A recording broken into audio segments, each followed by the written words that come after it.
Good morning, everybody. How are we all doing? Glad to be out and about and not sat behind a screen for once. I'm going to apologise in advance. This is the first time I've spoken at an event in over 18 months, so we're all going to be a little bit rusty today. I think some of my colleagues from the vendors are probably in the same boat, so if you can't remember what we're doing, I apologise. We'll do better next time for you. Welcome along to the Belfry. I know none of you are here for this morning, right? We all know that. We'll try and keep this as brief as possible. We'll not try and, keep the work part of it getting in the way of what you're all actually here for, because you never get this attendance rate for an event normally. I mean, let's be clear, you never get this attendance rate. And you say you get to go and play at a golf course and everybody turns up, which is brilliant.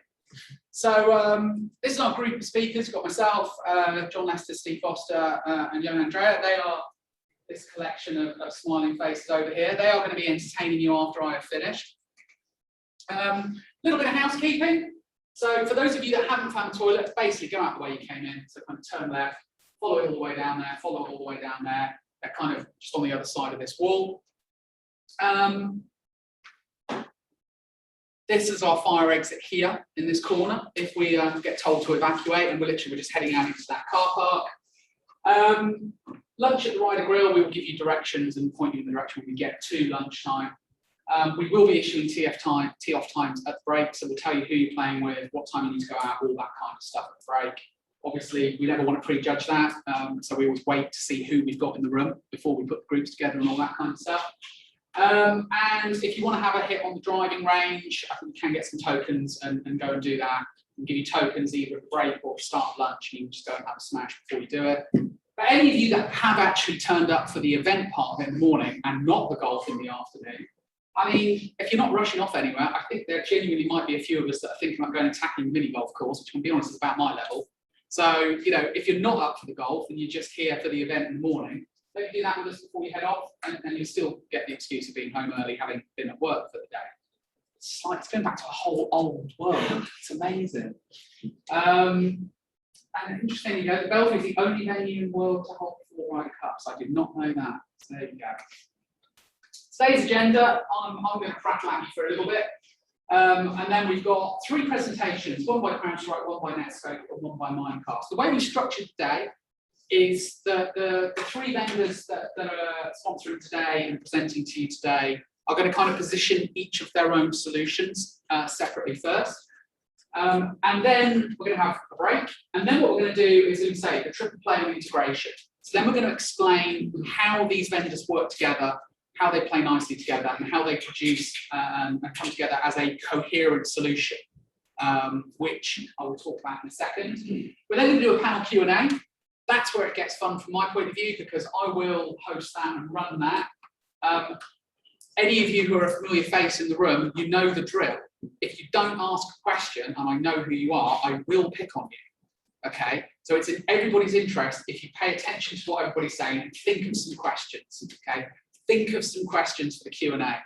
Otherwise, the familiar faces do get picked on. We're going to have lunch, then we're going to have golf. We will have feedback forms and things like that throughout the day as well, so please fill those in for us. For us, like I said, this is our first kind of event of this setup back, sort of the old world, back as a security team. We do need your feedback. What are you comfortable with? Is there anything you've been uncomfortable with? Would you like us to have an unmasked side of the room where you're all sat like within an inch of each other, and a masked side of the room where you're all sat like 3 to a table? I don't know. Okay, so please give us feedback, not just on the organisation and running of the event, but the feedback on what you would have us do differently in future. Okay, because we're all finding our way and feeling our way with this a little bit at the moment. So please help us with it.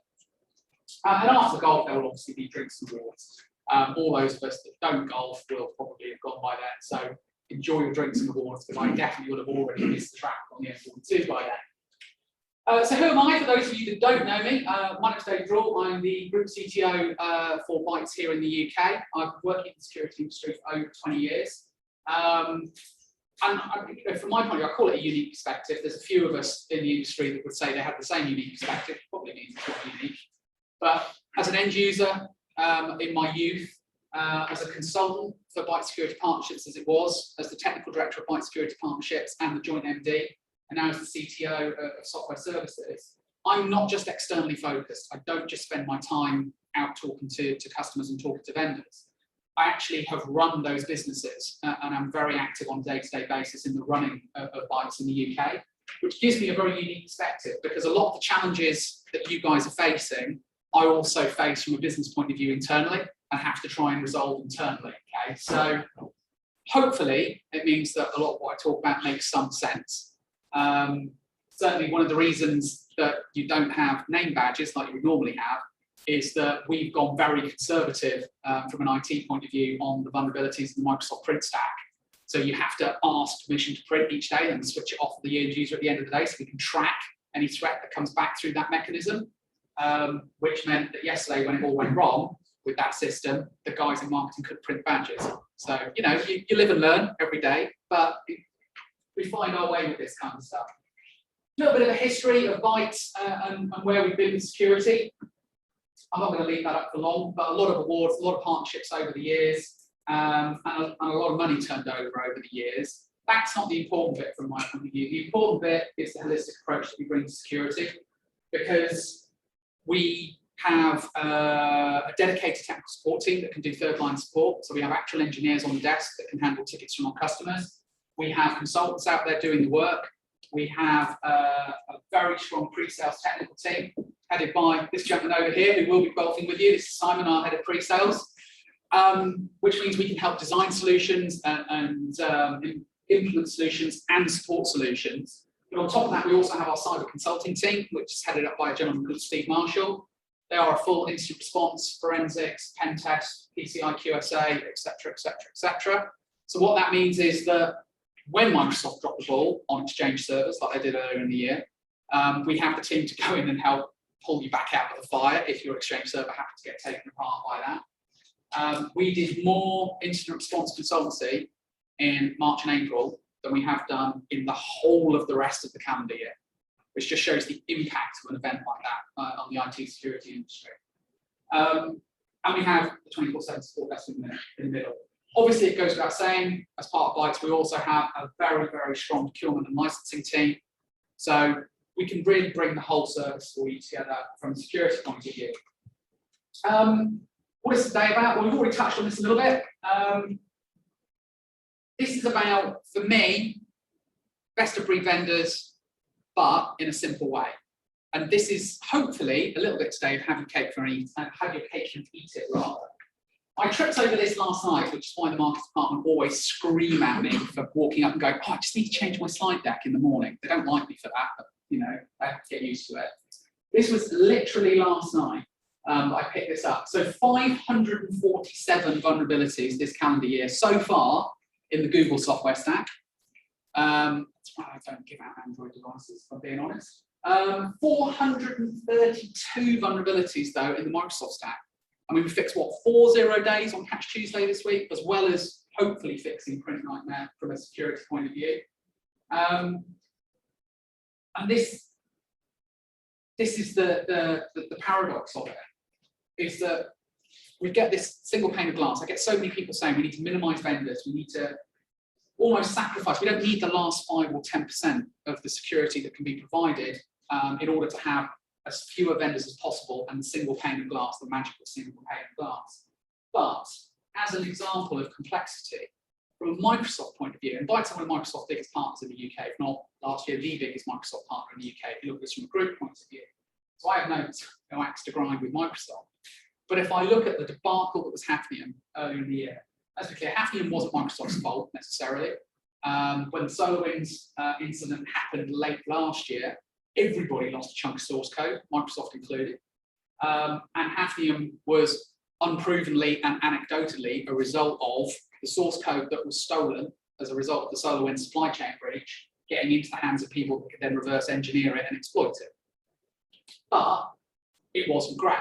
If we look at Print Nightmare only came out because it was accidentally released by a security researcher before Microsoft had dealt with the problem. So again, not necessarily Microsoft's fault.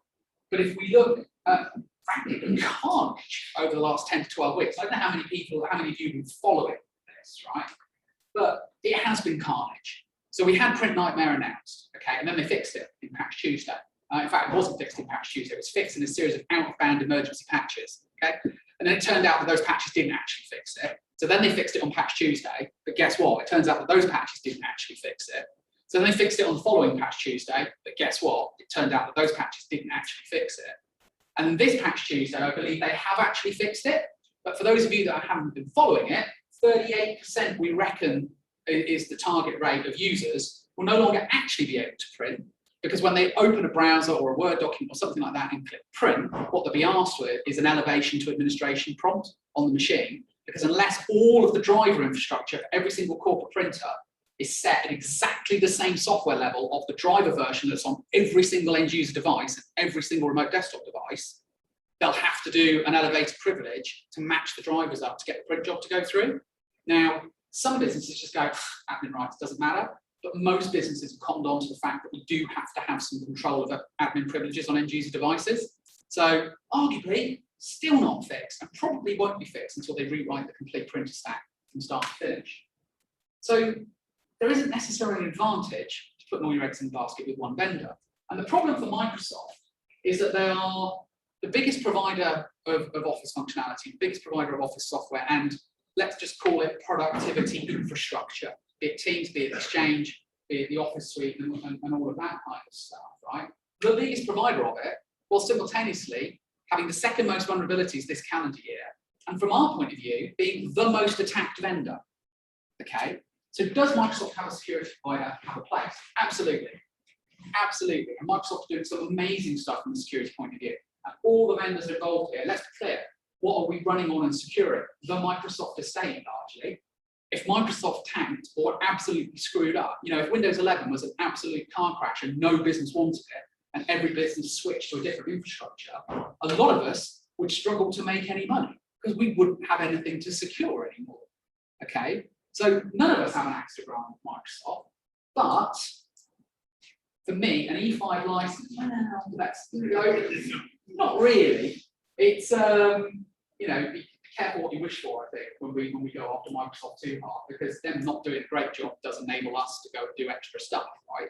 It's an ecosystem. But the number of things we see, you know, Microsoft pushing more of the Power Automate stuff. Well, guess what? One of the biggest instant response issues we're having at the moment is trying to find hidden Power Automate scripts, okay, and hidden Power workflows that are sitting there doing man in the middle and Exchange Online estates that you can't find. Oh, guess what? Unless you've got the absolute top level of Microsoft licensing, you can't find them. There is literally no way of finding them. They give you the functionality, they don't give you the ability to report on it, okay? So how do you start to protect yourselves from this kind of stuff?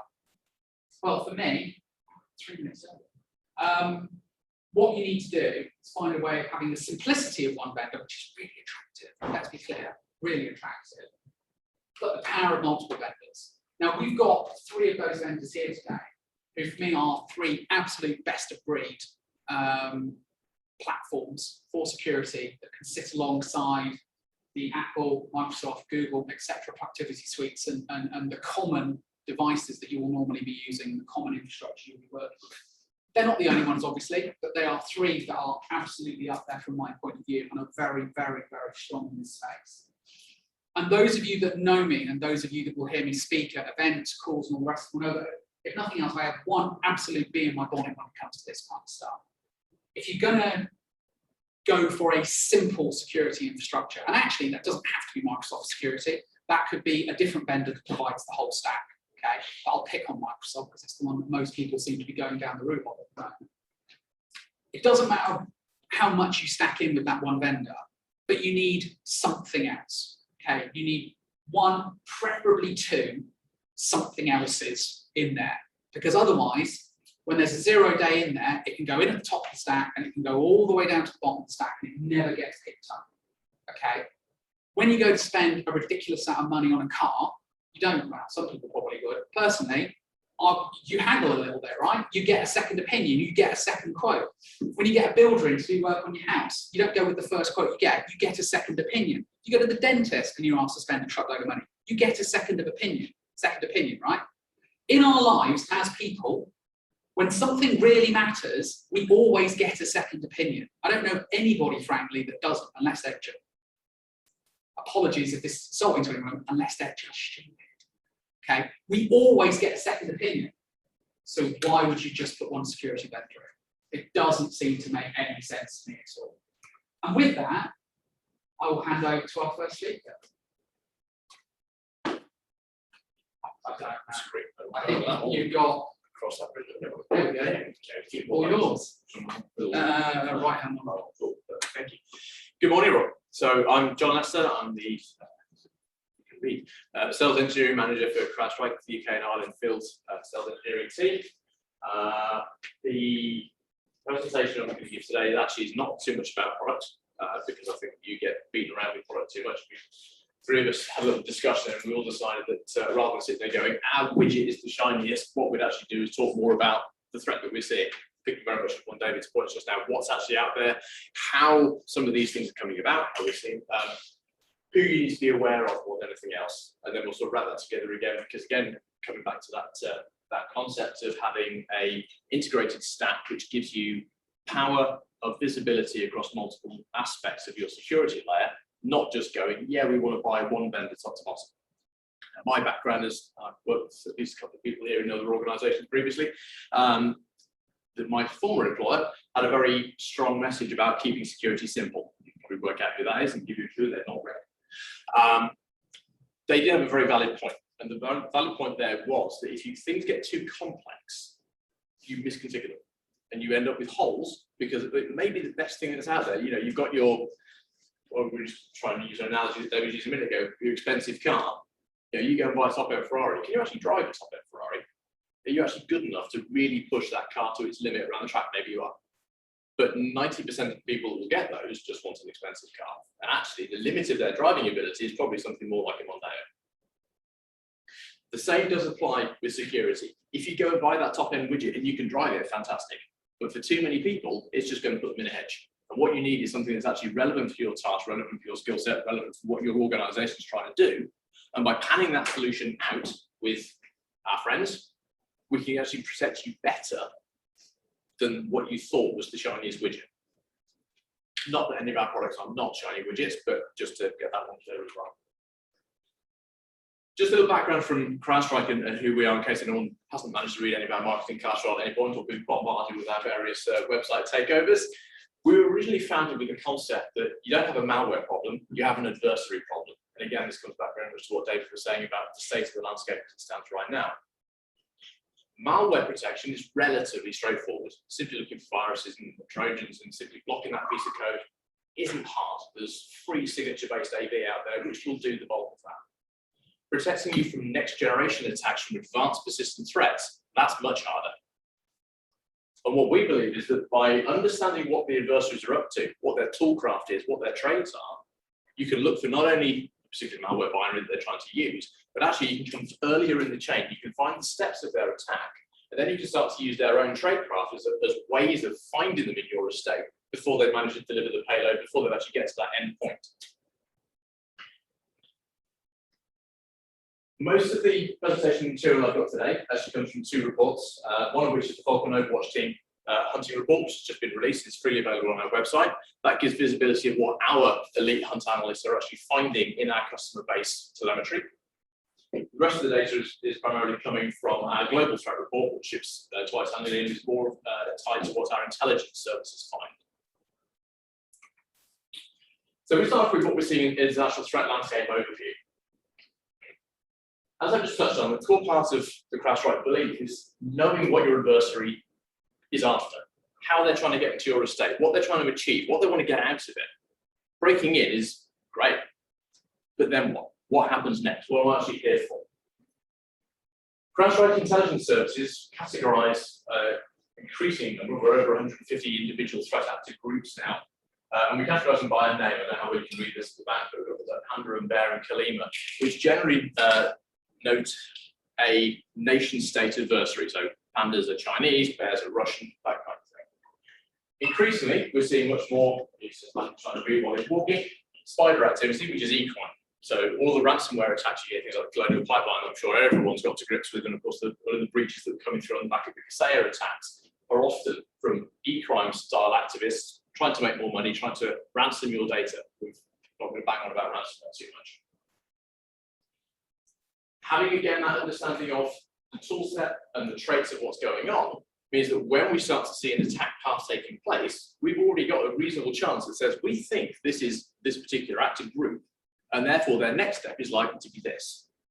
And therefore, if we see it, we can stop it, the threat, that much earlier, and you can have visibility and you can use the intelligence indicators that we've got and say A, B, and C is taking place. We think this is Helix Kitten. We think this is a bad thing. Let's get that stopped before we've been ransomed, then we have to unpick stuff.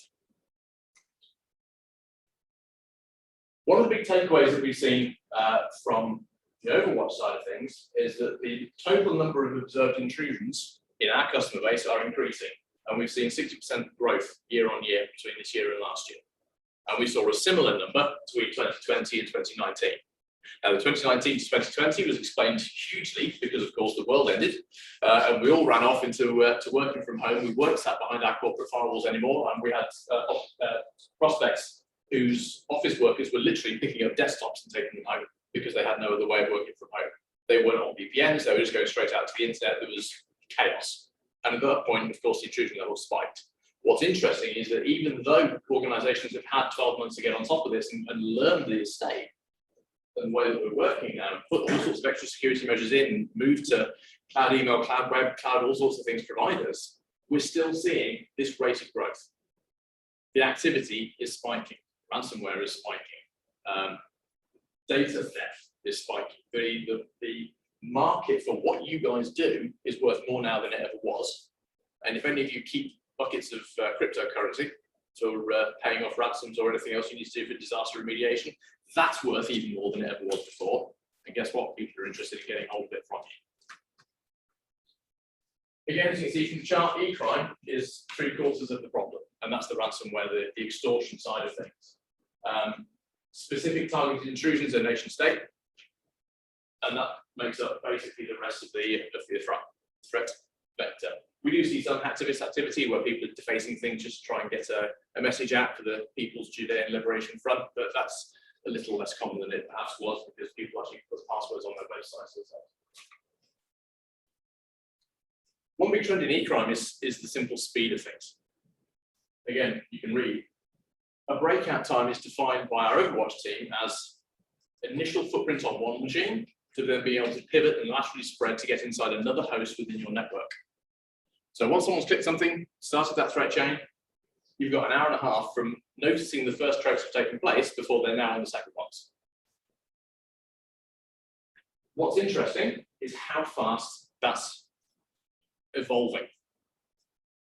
We have seen e-crime activists move in 30 minutes. They've been able to pop a box and shift that quickly. Going back just 2 years ago, the average breakout time for an e-crime activist was just shy of 10 hours. So in 2 years, they've gone from 10 hours to an hour and a half. Have your response teams been able to scale at that kind of pace? Is your technology integrated to that kind of pace that can detect these chains and protect them that quickly? It's an increasing challenge. Crowdstrike's had a concept for a couple of years now of 11060, which again, anyone who's been following our marketing has probably seen, and some of my colleagues will be bored of hearing this.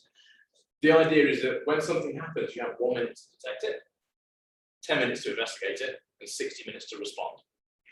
Now, some customers we talk to think that's a long time, so our rivals particularly get all haughty about exactly what you should be doing, but it's the point. Most customers really can't truly investigate and respond to everything you need to do in 60 minutes. That's not long to actually get to the bottom of what's taking place and be sure it hasn't gone anywhere else. If you can aim for that, you're doing well. But that's only giving you half an hour.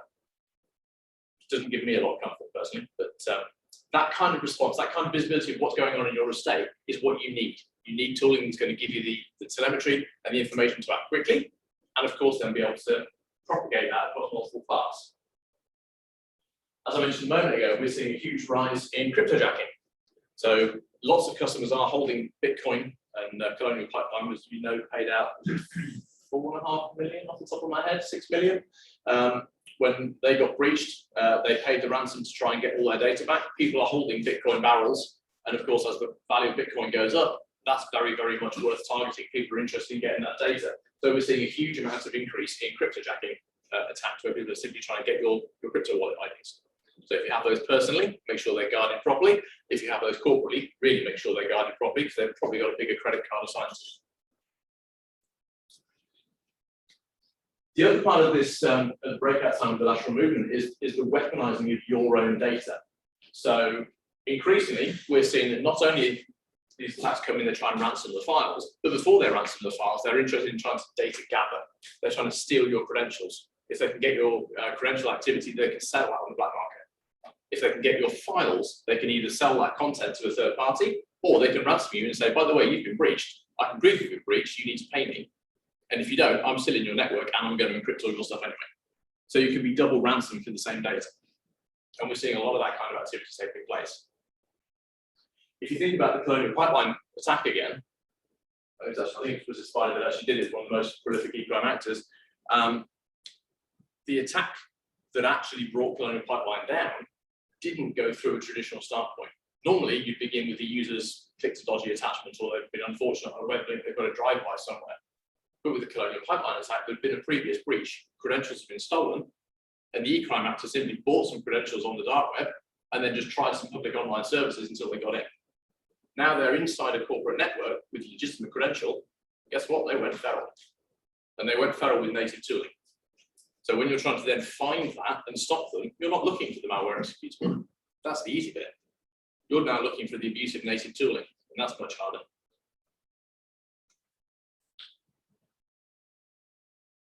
We talked about SolarWinds. Obviously, everyone's probably also aware of Kaseya. Hopefully, no one's been actually hit by either of these, but you've at least read about them. But supply chain attacks aren't new. This is something that's been going on for years and years. And there's a list of other ones you may have seen on here, something like CC Cleaner or Handbrake on macOS. So this isn't just a Windows thing. Where legitimate binaries were compromised, signed, and then redistributed by the vendor themselves. You've got trusted code from a company that's supposed to be there doing a legitimate thing in your network, signed by that vendor, in the case of Handbrake, verified with an Apple public certificate. And yet that had a Trojan in it. Being aware of what's going on around you, being aware of how these tools are being used and what they're doing gives you those indicators, those things to find. And we're going to come on and talk about threat hunting a little bit when I get to what technology can deliver for you. Most of these attacks were backed by nation states, primarily China and Russia. So it's those kinds of organizations who are trying to get a foothold in infrastructure, and once they're in, they can do something else interesting. And of course, you know, let's be fair about this. We've seen that the NSA did a very similar thing with Eternal Blue, and they had all sorts of exploits to get people to have a footprint inside the network that they could then call on when they wanted it. So it's not just the Chinese and the Russians, in case anyone's thinking I'm being unfair in my judgment. But we are seeing from targeted intrusions, the bulk of the attacks we've seen are China and Iran. Now you'll see we've got suspected state-sponsored, not attributed. The main reason we have anything that's not attributed is we don't have a group owning up to it, or there's not enough other indicators that specifically tie it to a named group. There's no reuse form. So if one organization has a toolkit and they use 90% of the toolkit and then vary 10%, we can see it's there again and again and again. If we see something brand new that's come out and no one has owned up going, look, anti-shiny, we're not quite sure who that is. But we can see it's nation state because of the data exfiltration and the propagation time, and often the skill sets of how they're actually getting into these organizations. We already talked about the mass exploits of Microsoft Stack. Exchange has been a big problem for everybody this year. So if you're still using the on-prem Exchange environment, there's been a host of vulnerabilities, which were leveraged, again, primarily by the Chinese, trying to get into your estate, and again, propagate through business email. We'll talk more about business email in a minute, so I'm not going to take Mimecast on that one. There's been a huge amount of intrusion into the telecommunications sector. And again, we think a large amount of this, next slide, a large amount of the telecommunications activity is nation state trying to do reconnaissance and counter surveillance. So we're seeing organized attacks into multinational. This isn't just American data, this isn't just British data, this is global threat report.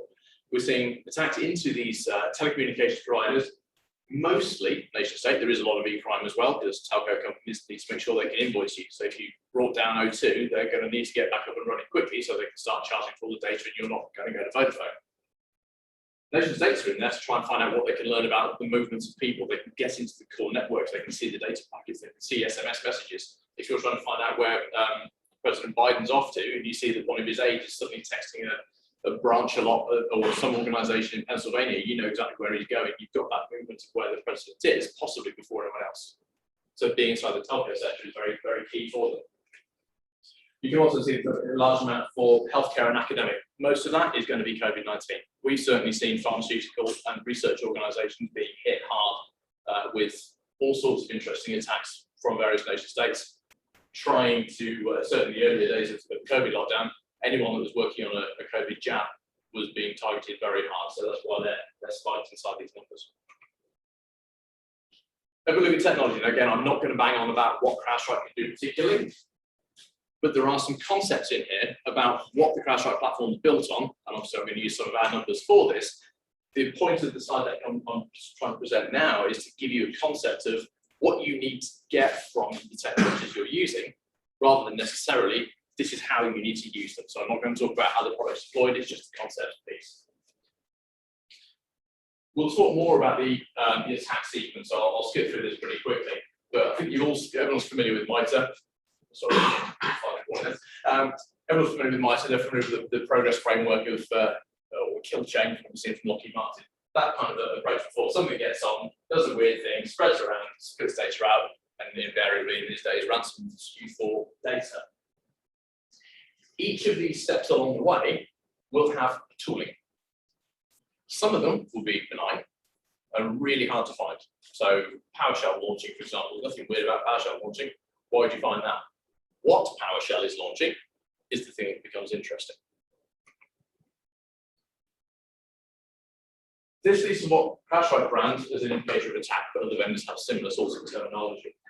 So if you think this is actually a ransomware attack, something runs, looks to see what's where on the file system, because it's not interested in log files, it wants your corporate productivity data that's got value to you. Deletes all your backups and encrypts it.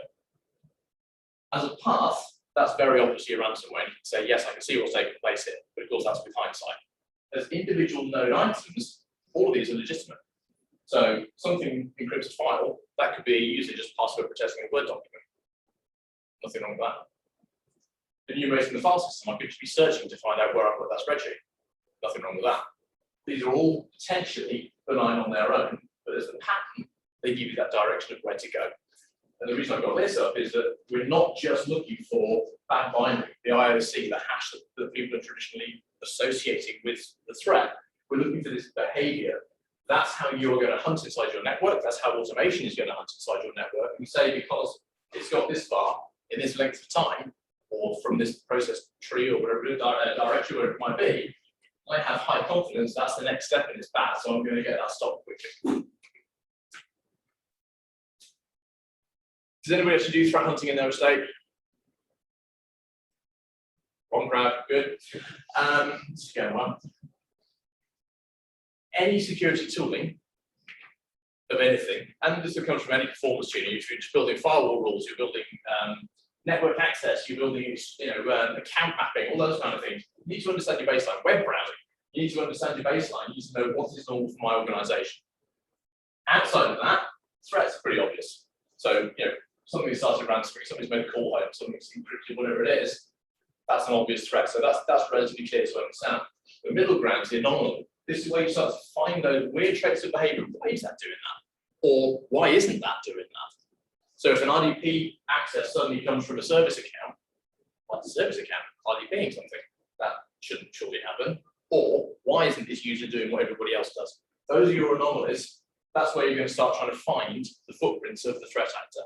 So again, if you think about a common example where someone opens a Word document and something bad happens, Word document does an encryption routine, password protect, that's fine. Word document opens PowerShell that does something funky that ends up in an encryption routine, that's a bad outcome. The anomaly was the fact that Word did PowerShell. Now I've got what I'm looking for, I can start to hunt for that. In your television, again, this is based on our world, but the same concept applies for everywhere else. I mean, you're on time there, I wasn't watching.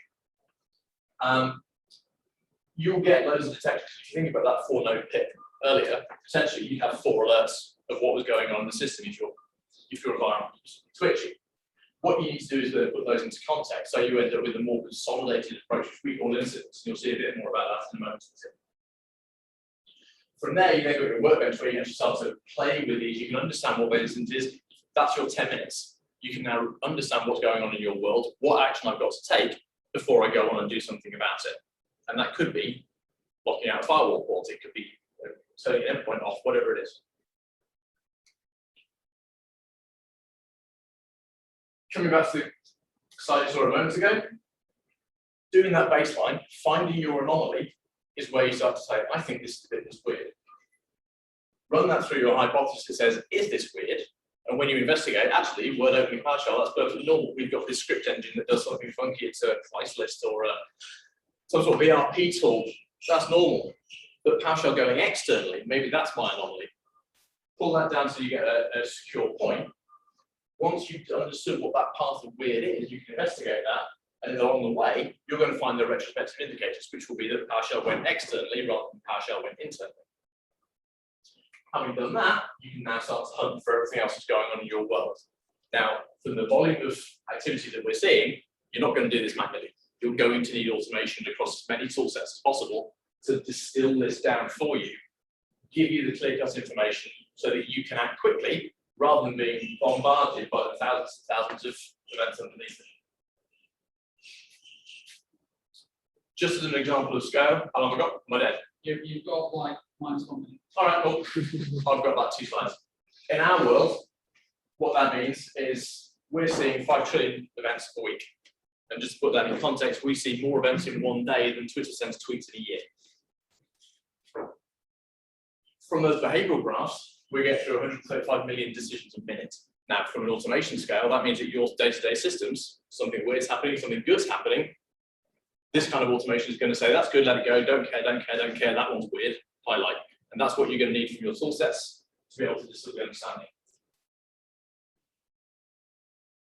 Visibility of your world is then enriched, and this is very much where I'm going to hand over to my esteemed colleagues over here. We've got our own intelligence services, but so have other people. The ability to correlate these systems together, to share that knowledge, is going to give you the power to actually really understand this. So we might see something but not know it's bad. Somebody else might know it's bad but can't see it. Sharing the knowledge between the 2 different vendors, between your other organizations, your colleagues, your peers in the workplace, gives you that visibility and that power with your data that you can then go and protect your world. No more stuff I'm not going to bother with. Just talk CVE, everyone's seen this one, 24 before. Coming back to the Microsoft point. Microsoft acknowledged it on September the 7th, so this is actually an ActiveX MS-HTML attack that's proliferating through Office documents primarily. Microsoft acknowledged it on the 7th September, and they patched it on the 14th. Now, hopefully that's fixed it, but I don't know, haven't seen that information yet. Unfortunately, in the meantime, other things happened. So between the 7th and the 11th, we saw that multiple parties were shipping weaponized code. So that's proper day 0 from date of acknowledgement. Wizard Spider, who are the most prolific e-crime activator, e-crime actor that we've seen this year, have been actively involved with that particular vulnerability in the meantime. And then we saw nation states getting weighted. The Chinese got involved. They're actually sending out Word documents in Russian. So trying to bait particular nations with that particular vulnerability. But the thing that's most interesting is that we were actually seeing exploits using this pattern back in the middle of August, 3 weeks before Microsoft even acknowledged that the problem was there. So if you haven't patched for this yet, you're not 1 week late, you're 6 weeks late. And that's where the visibility of what's going on really starts to come into play and be important. Sorry.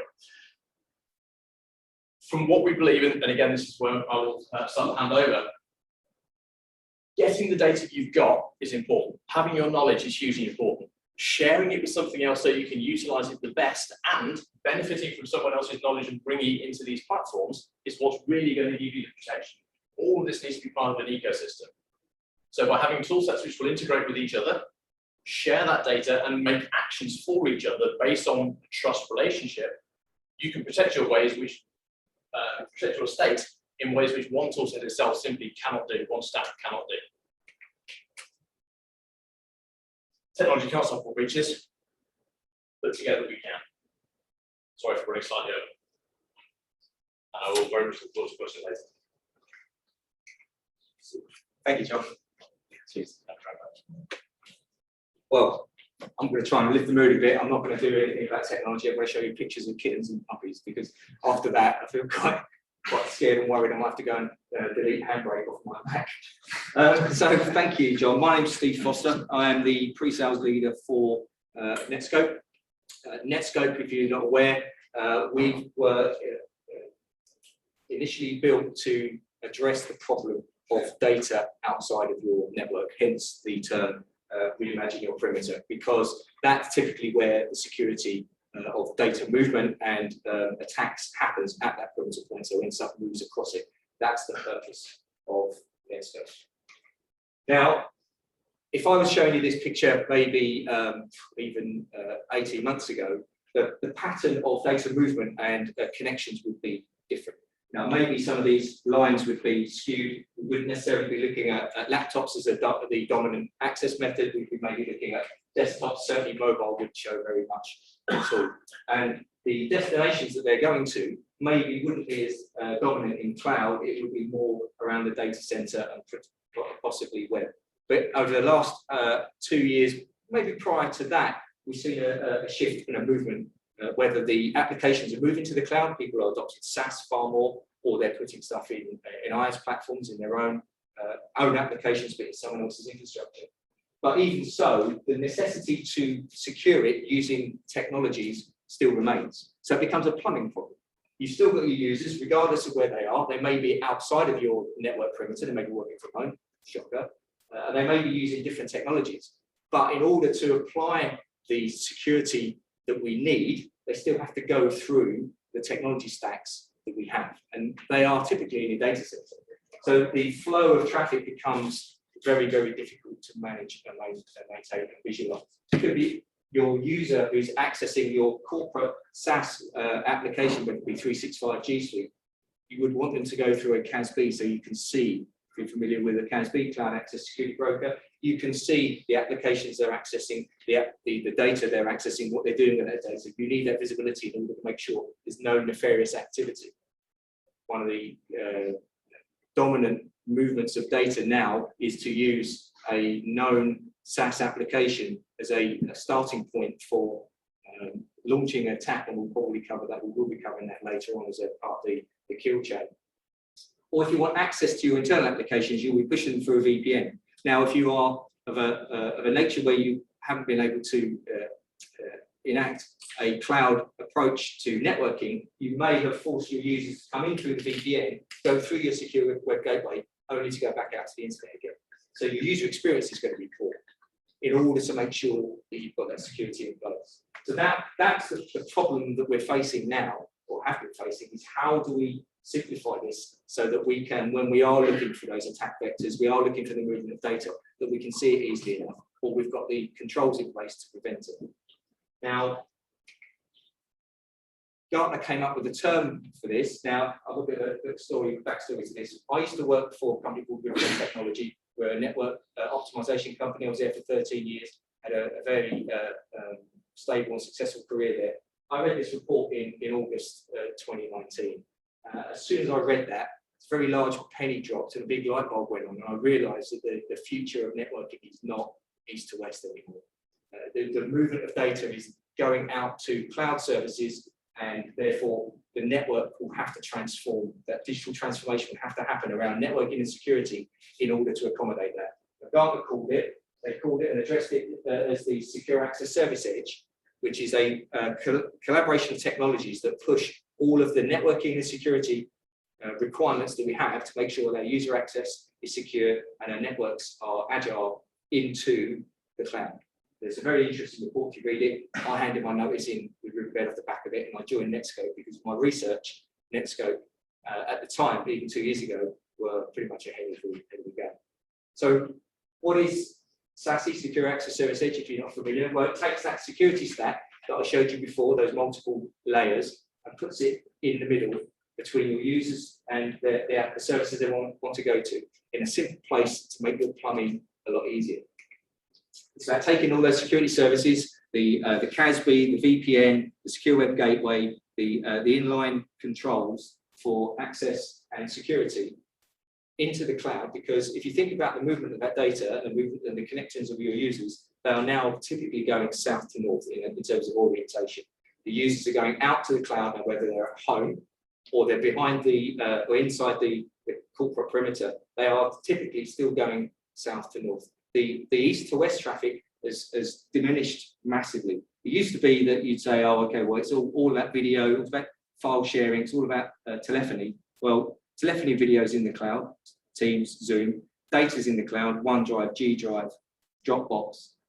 All the file shares are gone. In order to mitigate some of the risks that we're seeing around the Microsoft operating system stack, moving to the cloud should secure it, but it's just making it another target. So you still have to have that security stack in line between your users and the services they're going to, either for an access perspective or for a inline security, data movement, data vulnerability perspective.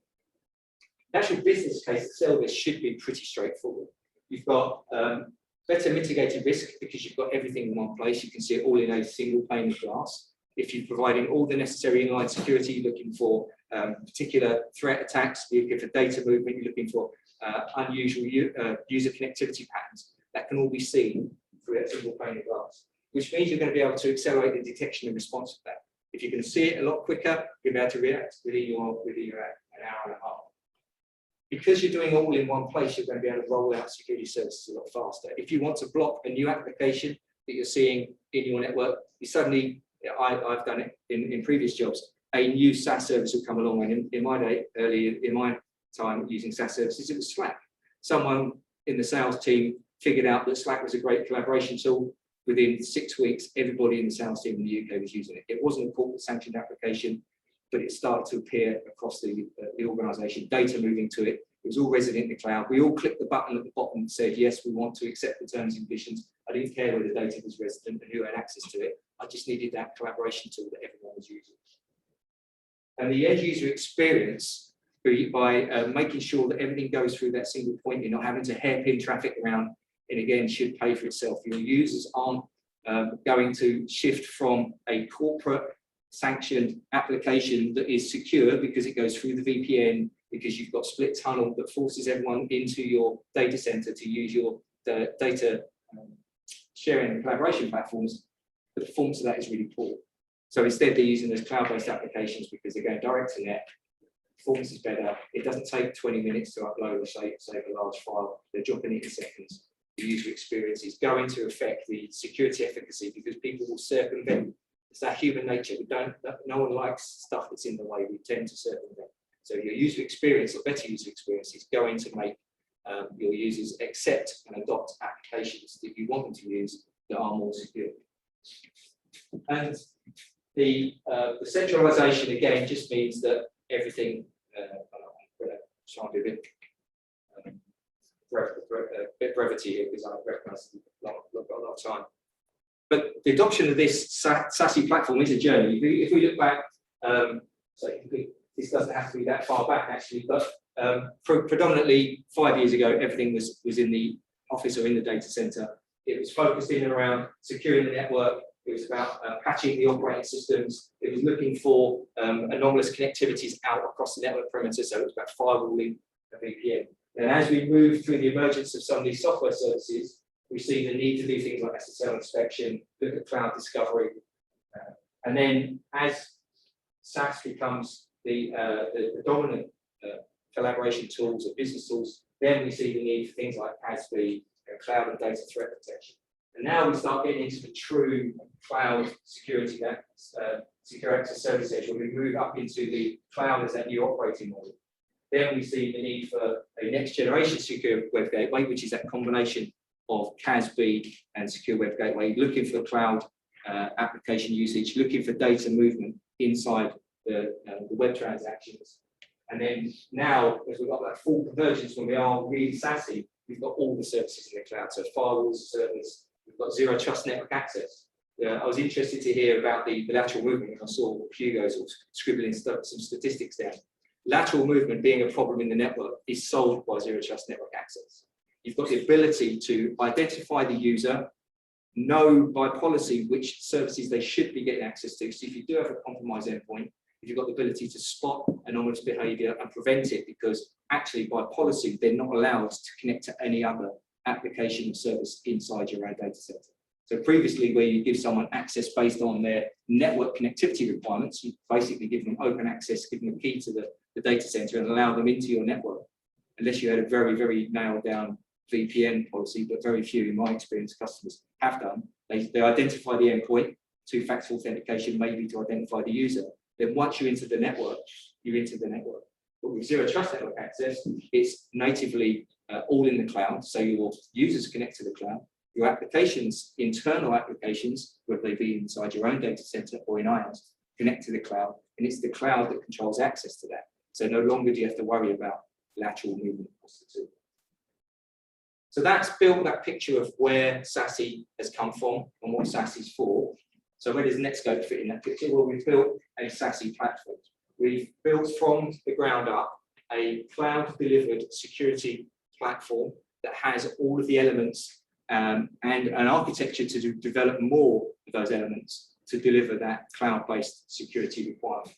Whether it be the next generation secure web gateway, looking at the user accessing the web, accessing the cloud applications, and then using the microservices that we built underlying all these services at the top. These services at the top here are kind of our core products, but the actual services that we deliver alongside each of these could be data loss protection. So whether you're moving data to and from cloud or web applications, we've got that DLP built into the cloud. We can see it regardless of where it's going to.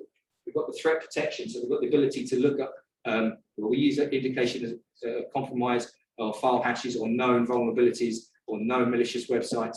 We rely very heavily on our partners to help feed us that, or we've got our own database that we maintain. So if we see user activity connecting to known malicious sites or downloading known malicious software, we can catch it in flight. And now we can apply that across all of those technologies at the top. So by adopting Netskope, hopefully you saw previously with the need for that SASE architecture, you've got in line in the cloud the services that you need to secure users, whether it's going to the cloud. If they are starting to go to unknown sites, RBI is remote browser isolation.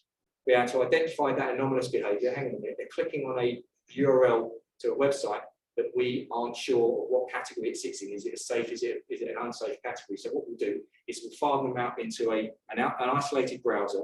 We'll watch what that browser activity is doing. Is it trying to download any malicious code? Is it trying to activate any, connect to any unknown sites? It could well do, but it doesn't matter because it's happening in an isolated environment running in Netskope's data center. It's not going to do any damage. You will know that your user will know their browser is in an isolation tank, if you like, and it will prevent any of those activities from affecting their local machine. Swap the forehead out that hole. Zero Trust Network Access, because we've got the cloud delivered services, all your users, because they are using a Netskope client, we have a client-based steering mechanism on the endpoint. So regardless of where you're working, even if you're working in the office, you can be steered to the Netskope cloud, and we can apply all of these security services. But for Zero Trust Network Access, it's preventing your users from connecting to services they should be going to. Now, all of the technologies that I've been talking about are delivered on our New Edge private cloud. Now, because it has to be cloud delivered, and remember that picture that I showed you about the inefficiencies of plumbing users through, if we only had one cloud or one or two nodes in our cloud, wouldn't be very efficient. It doesn't overcome that problem of poor plumbing and poor user experience.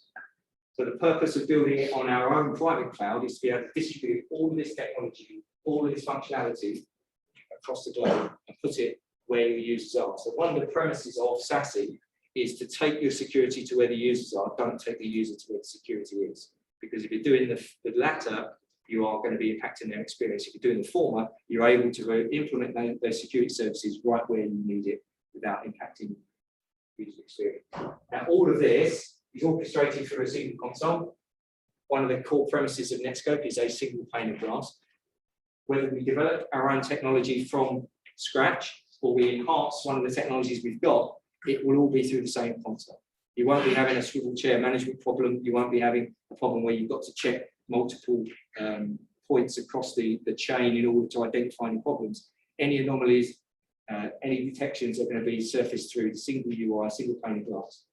and can also then be fed out to our ecosystem partners. Now, whether it's a identified compromise that we can share with Crowdstrike as a threat, or if it's an email DLP, so we've spotted a piece of content that's been sent by email that shouldn't be outside the company or should be going to an unknown recipient. Someone's hit reply all and not spotted that another person's personal email address is in there. Had one the other day where one of our colleagues that's recently joined from a competitor, for some reason, the sender had their original email address from their competitor in their email client. So when they hit return, reply all, it was being sent, the email was supposed to be sent to the competitor. And luckily, having the email DLP, if you've got some sensitive content in there, it would be caught at the email gateway. It could have been identified by our email gateway partner as having malicious or having inappropriate content in it. It could have been stopped at that point. As I said, the need to distribute this out across the globe is really important, because if you don't then have that globally distributed network, if you are a globally distributed company, now obviously not everybody in this room will have an office down in Bogota somewhere or Santiago. If you do, having that security at that point means that you are applying it at the moment the user connects to it. So you are not relying on the internet for miles, hundreds of miles, or potentially if you live at the bottom of South America. But you're immediately jumping into the security platform as quickly as possible. And actually, the reason why we've got these brands at the bottom here that aren't all displayed correctly is because we've got direct peering and direct relationships with all those vendors. So if your user wants to go to Office 365 or G Suite, we're going to be applying our security controls at the first point of entry into the Netskope network. We've got direct peering with those SaaS vendors, so they're going straight into that SaaS network. So if it's Microsoft, they're going through a Microsoft front door, as Microsoft like to call it. Then you're on the Microsoft backbone, going to wherever it is you need to go to, whether it's your Exchange Online or your OneDrive.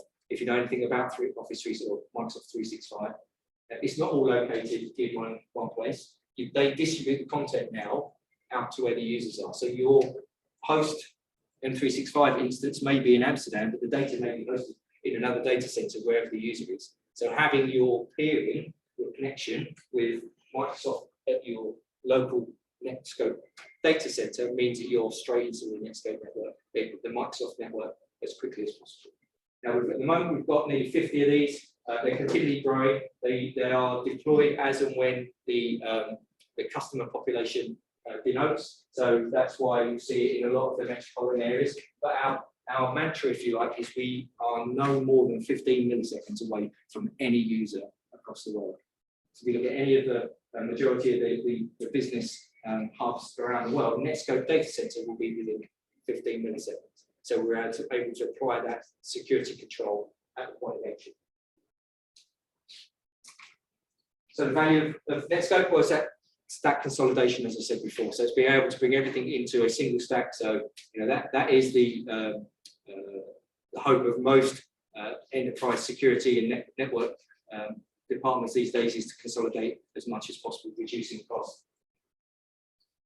That reduced cost comes into compliance. Everybody should now have at least some form of compliance group or team inside the organization who will be telling you about data residency and the importance of movement of data and not sharing data. So by, again, consolidating that, it's going to reduce that cost of compliance, and it's going to allow you to manage things far more efficiently. I'm not going to read these because you can read them yourself. But one of the more important ones from an infrastructure and a plumbing perspective is that reduce network backhaul, as I said before. It's making the network, straightening the string, as I like to call it, putting your security directly in line between the services that from your users to where they want to go, and being able to apply all those security services. Now, we may be the centre of the world, but we're not the only part of that model. The SASE network piece, according to the Gartner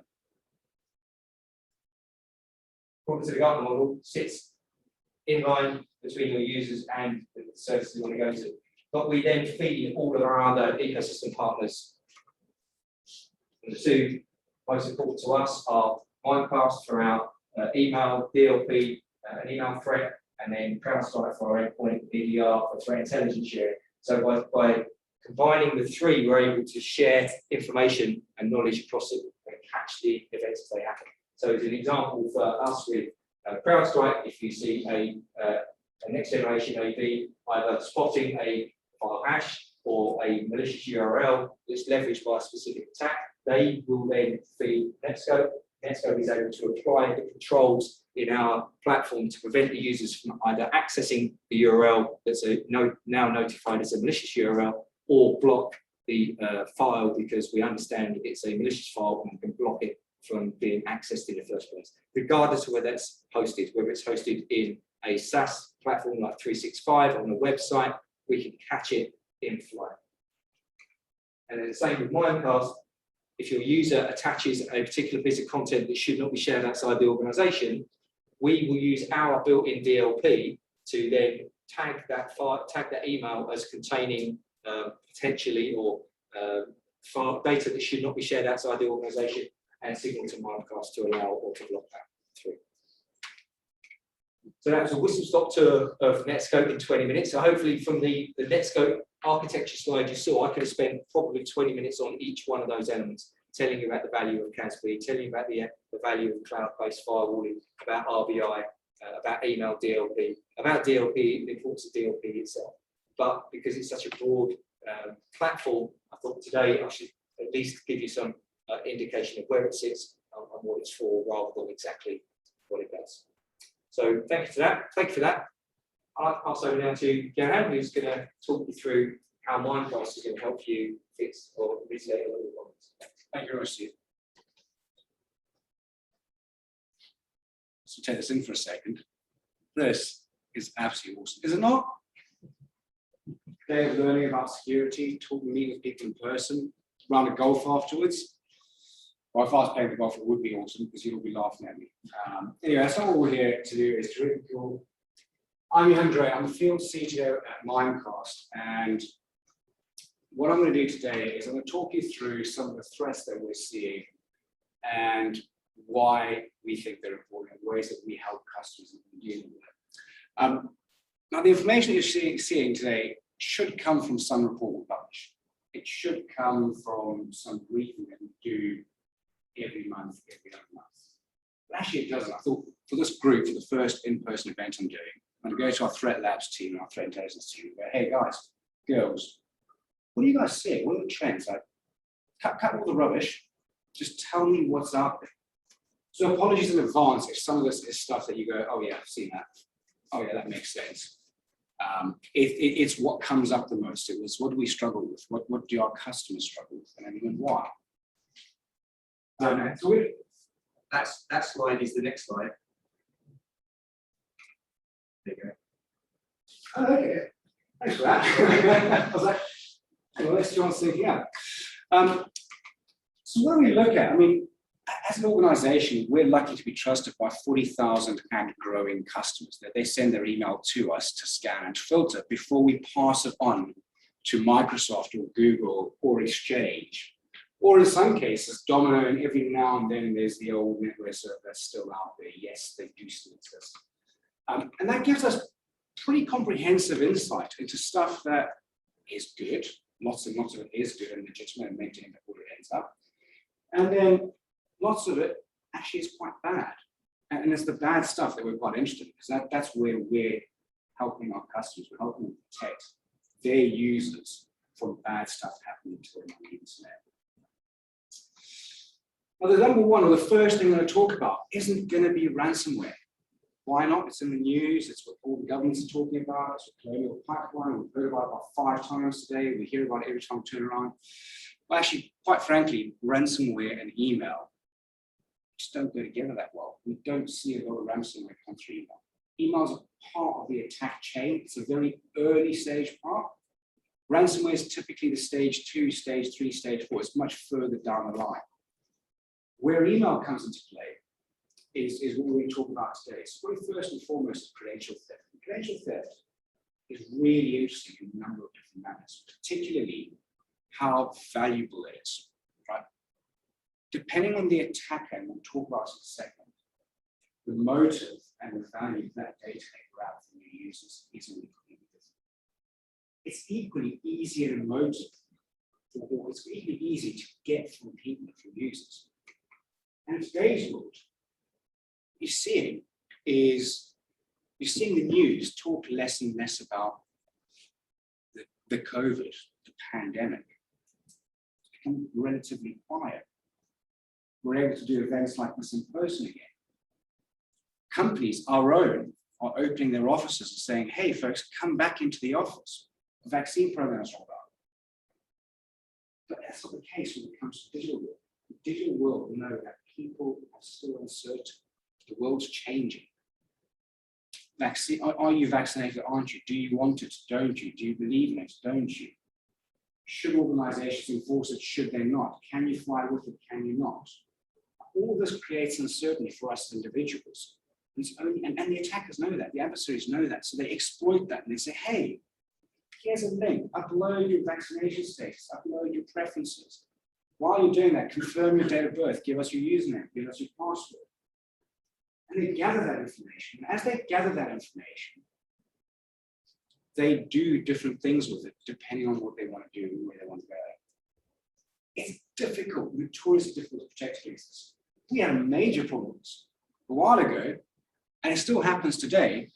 Our own login portals were being cloned and links are being sent to people saying, hey, Jamal, you got a secure message from Johan. Click here to log in, and we'll take him to some other page that looked just like a Mimecast login page. And say, type your credentials, give us your username and password. That's relatively easy for us to deal with because we own the pages and the infrastructure. So we went out for the company and integrated it, and now we have trackers that detect when the site's closed. And that's available to our customers as well. So our infrastructure being cloned and credential harvest, we can deal with that and solve it relatively quickly through takedowns. But when it comes to customers, it's not that easy. And we have to go out and build specific tooling and technology that's part of our suite now that all of our customers are protected with, provided you're on kind of the with TTP within the kind of advanced gateway products. That detects and monitors known brands, that looks for common login URLs, patterns, logos, and is able to then pick up, is this a Microsoft form that impersonates or looks like a Microsoft login page, but isn't where the Microsoft login page should be? And if it is, then prevent the user from going there. Do the same for Google, do the same for Dropbox. And what you can see here is that in the first 2 weeks of turning that activating that capability and rolling out globally, we had over 8,000 hits of genuine impersonations of well-known login pages where they don't belong. It's the reason for a login page to be where it doesn't belong. Well, someone's cloned it and using it as a fish, right? And that's what that gives us unique insight, that gives our customers unique protection. The second part, and this is where we start to get in the realms of ransomware. This isn't where we start to get into how you get past the really effective controls that secure email gateways provide when it comes to handling attachments, is the exploitation or abuse of file shares. And we'll talk about this in a lot more detail after the break. But what we're seeing is organized or malicious actors host their malware in well-known, well-trusted file sharing locations. OneDrive, all you need is a Hotmail or Gmail, a Hotmail account. Google Drive, all you need is a Gmail account. You stick it on there. It's a legitimate file sharing site. It's difficult to scan. Put it behind an author, it's even more difficult to scan. Hide or put nothing malicious on the attachment itself and tell it to go out and fish data from other repositories and compile it on the local machine. Even more difficult to scan. So that creates a problem. For an email gateway, how do you deal with that? And our approach to that is to work with, or kind of why would you do that? I said ransomware is coming on the keyloggers, remote access trojans, keyloggers. I mean, there's plenty of reasons why organizations would do that. And the impact is far reaching, right? Remote access or remote access toolkits for rats were key components in the kind of NotPetya outbreak. The MeDocs compromise, they installed a backdoor, then they compromised the update service to deploy recovery solution. SolarWinds, similar effect. These are really dangerous. They just sit there quietly. They could be a new network, you never know it. Our approach to that is we've worked on technology and tools that will allow us and give us the flexibility and ability to scan these common environments, to integrate and to interact with them for our customers, and to then see where and how they might be compromised and being used. And once again, you can sort of see here from, and this is from our data, it's not public known data, it's from our data in the time that we've had this capability activated. Who are the most prolifically exploited or taking advantage of services out there? You won't be surprised to see SharePoint or OneDrive and SharePoint quite hard on this slide. Who here uses OneDrive or SharePoint or interacts with it on a daily basis? Pretty much the entire world. You can't avoid it today. So it makes sense to use it there. Who here trusts Microsoft as a collaboration platform tool? All of us, all of our friends, all of our family. So you've already got into that circle of trust when you do that. And the third area we're going to talk about is reconnaissance and impersonation. And the key piece here for me, and the real eye-opener in the last kind of 6 to 9 months, has been around reconnaissance. I've received and have done for a number of years emails that kind of come from someone I don't know. That's got pretty much a blank 2-worded body and a subject that's something like, uh-oh, oops, test, are you there? And by and large, I just delete and forget about it, right? What's that email trying to do? Actually, what it's doing is it's got a tracking pixel embedded in it, commonly used for marketing. But the threat actors have picked up on this, and now they're sending these in, and they're getting it to feed back a whole bunch of data and telemetry to them to help them craft more focused and more specific attacks. And you can see here an example of some of the information that might be coming out, might be shared: IP addresses, locations, operating systems, user agent strings. And there's a host more that you could bring into that. That's rich telemetry that you could use to pinpoint and target someone. And moreover, most times the user doesn't have control over it. Like read receipts, remember how we used to pick a pop up and say, do you want to send a read receipt or not? That's rendered HTML. It calls out like it does for a CSS file.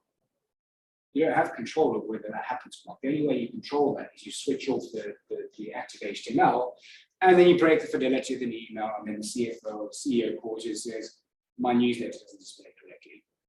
And very quickly, pressure comes down and says, reverse that action. So being able to pick up on these trackers, strip them out of the emails as they come in, and redirect them to a trusted service, so they can show you what kind of information is being collected by which trackers on which emails, gives your security and threat hunting team a huge advantage in how you plan and deploy your tactics of responding actively. It also means that these guys, when they do the recon, get back a whole bunch of nothing. But this information can then be further used in tailoring impersonation. And we've seen this quite a lot, where they're going, hey, Johan, how's life for you? While you're going, I'm sorry about kind of disturbing you, but could you just take care of this action for me?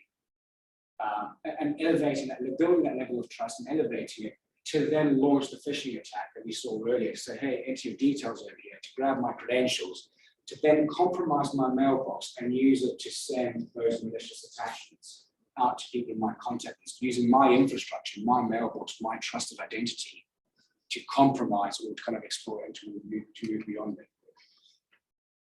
And that's why we started to look at augmenting the rule set approach and the rule set data, saying, is it from, do you know, does it look like, could it be, with a machine learning, identity graph-based machine learning capability that says, how often do you see this? Is it coming from someone you know? Does it look like someone you know? Is this a known communication pair or peer based on a network of properties that we've built up? And depending on what those properties say, being able to contextually and dynamically render a banner or a warning for the user at hand. So is there a tag in email, external? If I see another external email, is it going to make a difference to how I respond or react to it? No, because the email from David is external, the email from John is external, the email from Steve is external, the email from any of you is going to be external. Nothing different. you're all different people, but as far as an email is concerned, you're all external, so it just becomes samey. Being able to contextually apply these boundaries, and more importantly, being able to say, once I deem the email from Steve as safe and well known, can my email platform, my environment, tell the rest of my users that, hey, this email from Steve, from the sender, from this address, from this infrastructure with these properties is legitimate, and therefore you can trust it. I'll take the banner away. Whereas an email from Jamal is not safe, being able to tag that for the rest of my users and dynamically update and say, hey, if you see an email from Jamal, don't open it. This isn't a good thing. It's quite an important key kind of piece to take through. As I stand between you and your break and running a little bit ahead of time, so claiming back that time, what I'd like to just summarize is, have a chat with the team from Bytes, get them to get in touch with us. We work very closely with kind of other vendors and ecosystem players out there. Today, we're very focused on the great work we do with Crowdstrike and Netskope. We've got an entire scenario played out for you this afternoon, or kind of after the break this afternoon, on how the three vendors work together and what it could mean for you. But by all means, have a chat with you. There's some of the team around here. So if you're from Mimecast, put your hands up. We've got Tom, Jamal, Harry, just in front of here. Come have a chat with us if you want to know a little bit more. Speak to your Bytes team or your Bytes reps. We'd be happy to have a further conversation with you on how and where we help customers, both in protecting their digital assets and brand on the internet and in areas outside their control, how we protect organization, customers, users from threats that might carry over email, and then finally how we protect and help customers respond to threats that may be happening and moving laterally within their organization or during an incident happening or after incidents happening. With that, I'm going to hand back over to David to take us to the break. Right, thank you. Okay, so yes, break is just through there, coffee is out there. Thank you very much to our three presenters. There's a little bit of a round of applause for each other.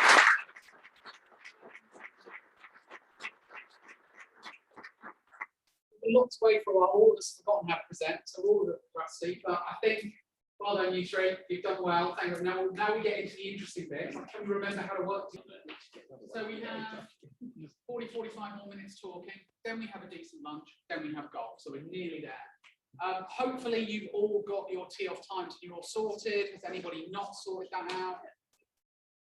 Good, certainly nobody wants to admit to it, because right now they're going, crap, forgot to do that, so that's all good. You've also all got some little packs on your desk, which are from Netskope, that's what I thought. So thank you to Netskope for those for you to use. Like I said, we'll leave our mark on the golf course for some of us that are rusty if nothing else, and leave a few behind for people that follow over the years. So what we're going to do now is get these three gentlemen to present on the integration between these solutions. Okay, so this is really for me kind of don't get me wrong, what we heard earlier was very, very interesting, very, very useful, but this is where it starts to come together, and this is what really this event is about for me, is the integration between these. So I'm going to shut up and stand to one side, because unfortunately I was in meetings when they were planning this, so I've got genuinely no idea how they're going to do this or what they're going to talk about. What we will then do is we'll do the Q&A after that, which will last about 15-20 minutes. The nice thing, as I was just saying to the guys, is unlike a virtual event where we have to make time for the Q&A and it has to be structured and strict and everything else at the end, hey, we're around all day. So if you've got any other questions, you can collar us, talk to us about whatever you want. If you've got a question but you don't want to raise it in front of the rest of the audience, then that's absolutely fine. Please don't. But please have maybe one or two in your head amongst you, because otherwise we go Q&A and it sounds like we haven't produced anything interesting. You've got nothing to ask about it. So without further ado, I'll shut up and hand it over to you guys. Now stand up more handed. I think the Q&A will just have you stand up. We don't like Yeah, you didn't get the triple. I didn't get. Sorry, I didn't get. Well, they're kind of blue and they're kind of brown. I don't know. I'll leave you guys to it. I'll back it. Cool. So I now have 2 new experiences. I now know what it's like to be before and after an interlude. It is a first. We normally have end and then go home. But unfortunately, you get to hear the drone of my voice for a little bit longer. So I'm going to introduce and set up some of today's session and hand over to John and Stephen.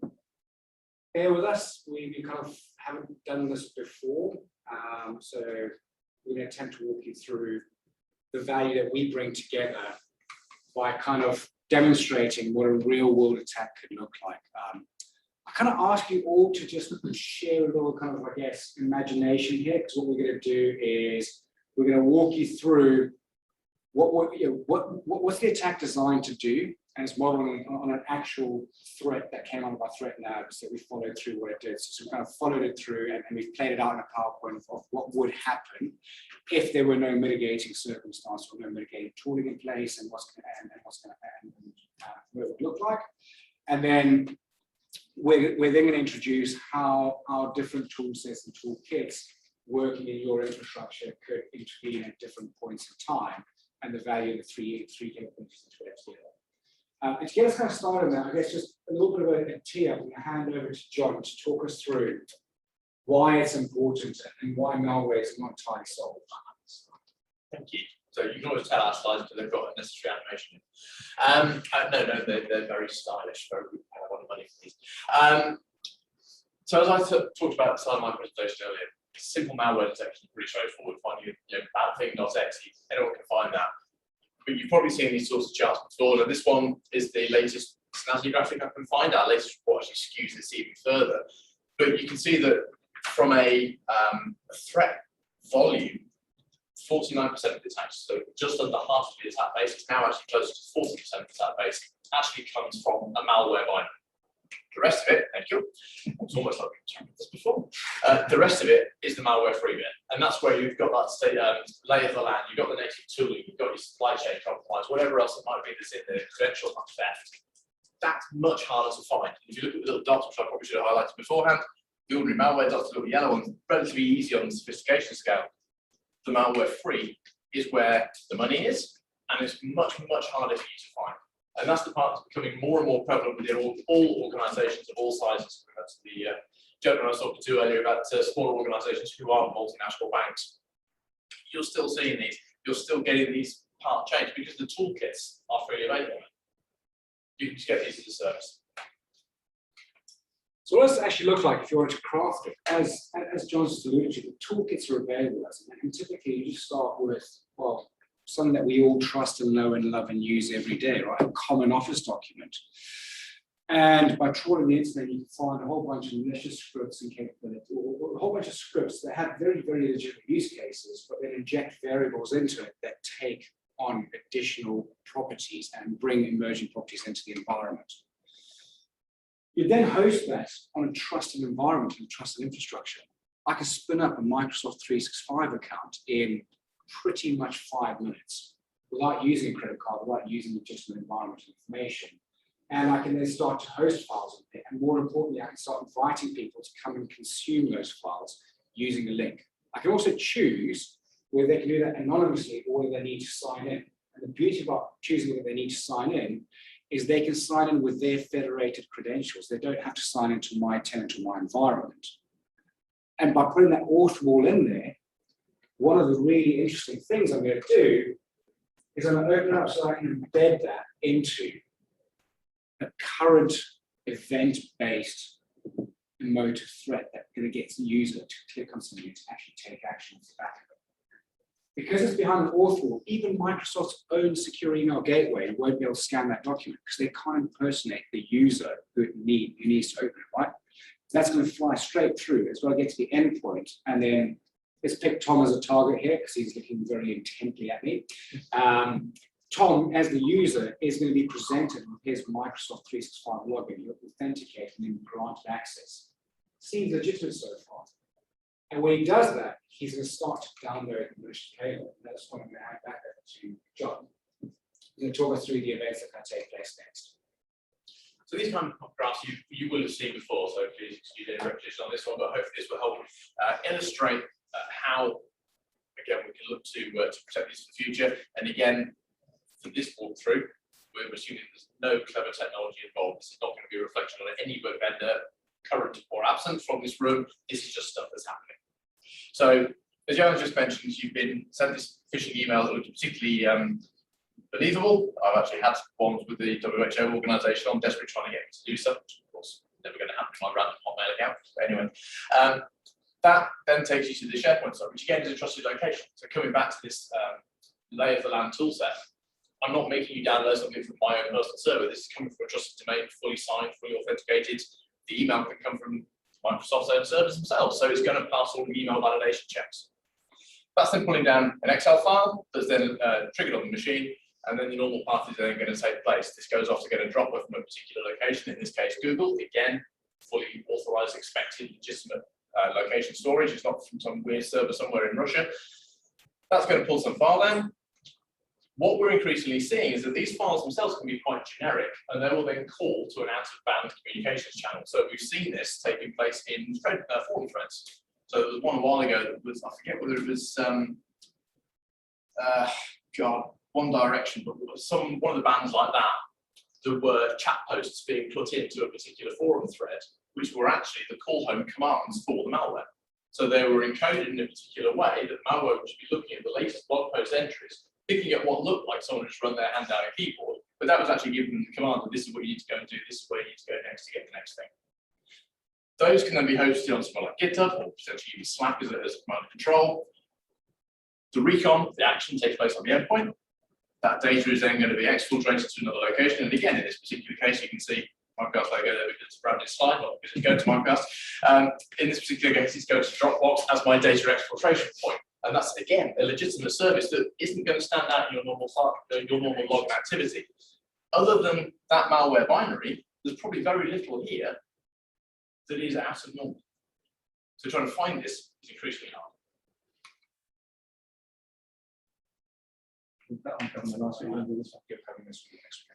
Cool. So what do we bring together as a group of technologies and vendors to help mitigate this? Well, of course, we've got that threat intelligent exchange between each of the vendors. So we've got the ability to identify malicious sites, no malicious sites or detected. The IOCs indicates a compromise. So the file hashes of any data, of any files that are noticed by and identified as malicious by Crowdstrike, we share it across the three vendors, so we can all be then, or the two remaining can then be compared if we see that again. So if there's any data that's looking to be exfiltrated, we've got the ability to spot the movement of data from the user to any of those legitimate services we've just seen. And then we can then also feed that back to Mimecast that if we see this data trying to be exfiltrated via email, it should be stopped as well. And then if we see an indication of compromise, that telemetry is then also sent out to Crowdstrike, so they've then got that record. And we can even help them with mitigation. So if we start seeing events on particular endpoints, we can flag that particular user as being infected, and then that mitigation can be imposed by Crowdstrike, who can then isolate the user ready for de-infection.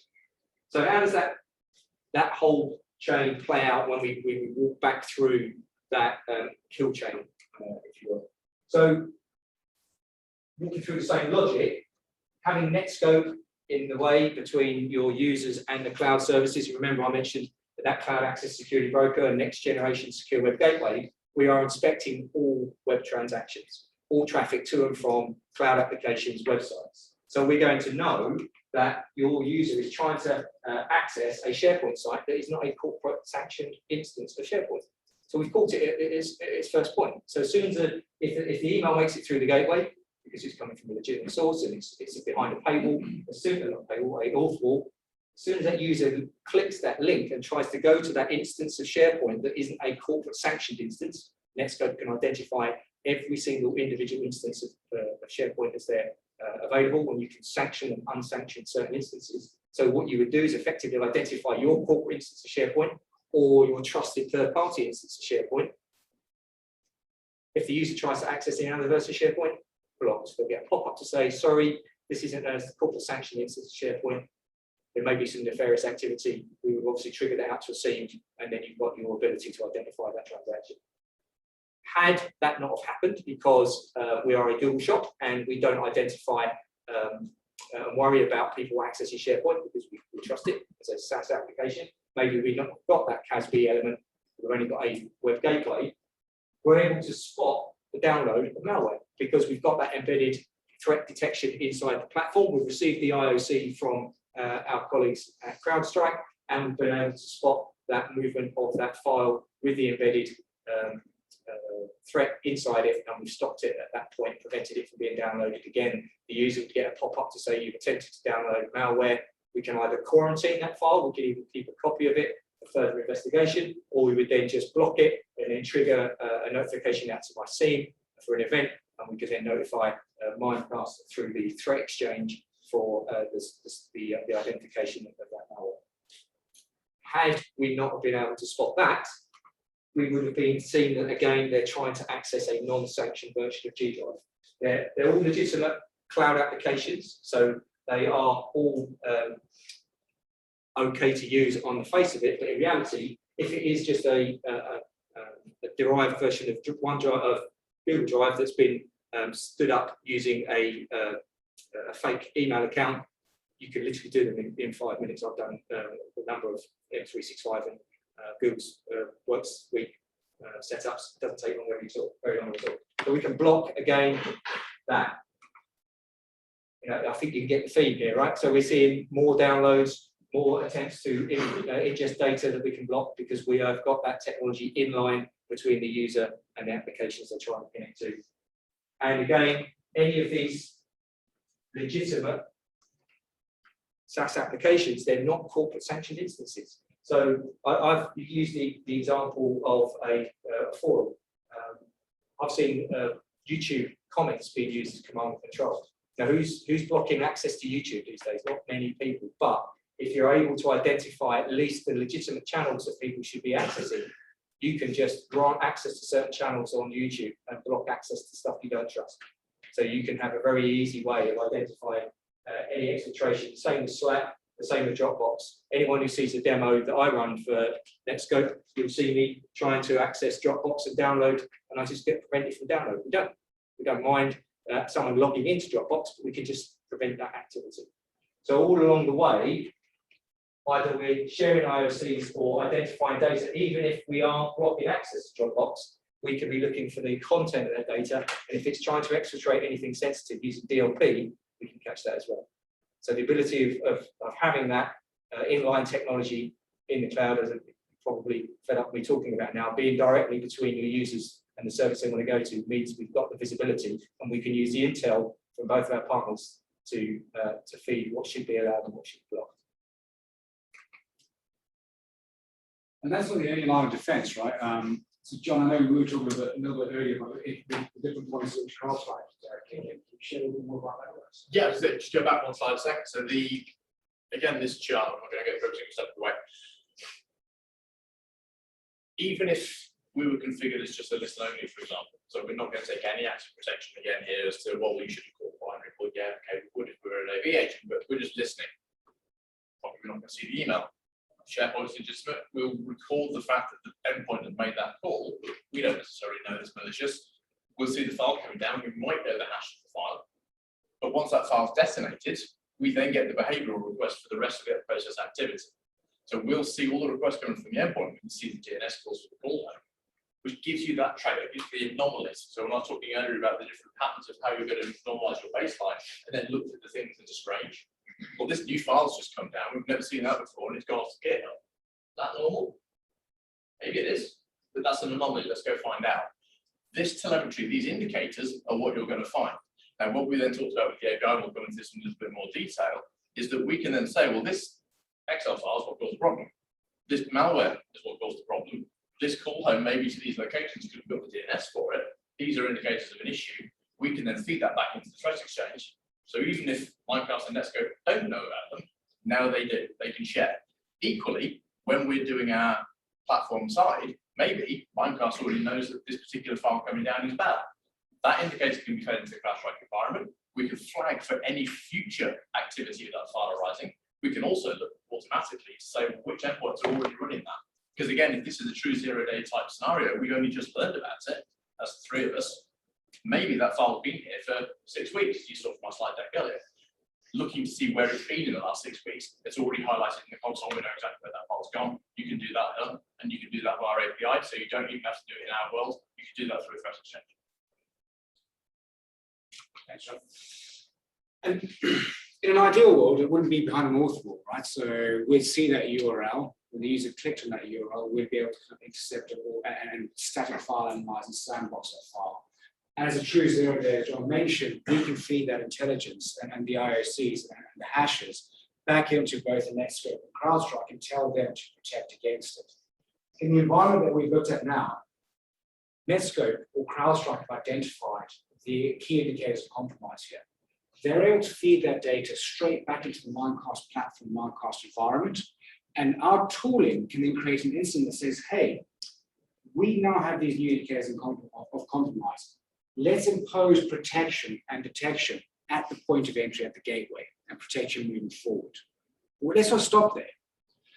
Let's also give you the option as a customer or as a Mimecast, who benefits from Mimecast, to search your entire message threads or email delivery over the past 30 days, or 60 days or 100 days, whatever your retention period is with us, for similar indicators of compromise. Could it be the file hash? Could it be the URL? Where else has this been, where else has this threat been seen? And once those have been identified, you can, at the click of a button, you say, reach into all of the mailboxes where this file is present, where this indicator, or these indicators of compromise are present, and remove those. Moreover, through journaling, we can track the lateral flow of those emails. So I've received it, I forwarded it to Jamal, Jamal forwarded it on to Bobby and Sally and Susan. We can actually track those and find those in the Exchange environment or in the Google Docs environment, or the G Suite environment, and pull those back out.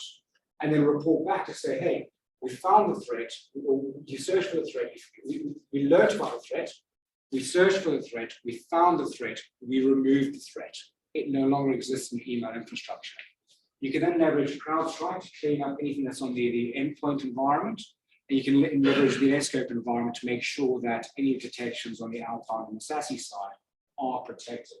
And that creates that kind of full loop circle where you've got some of the email gateway, and at the email place, some at the endpoint, and then some of the kind of the SASE CASB type world working together to complete that circle and to give you robust security around your collaboration platform environment.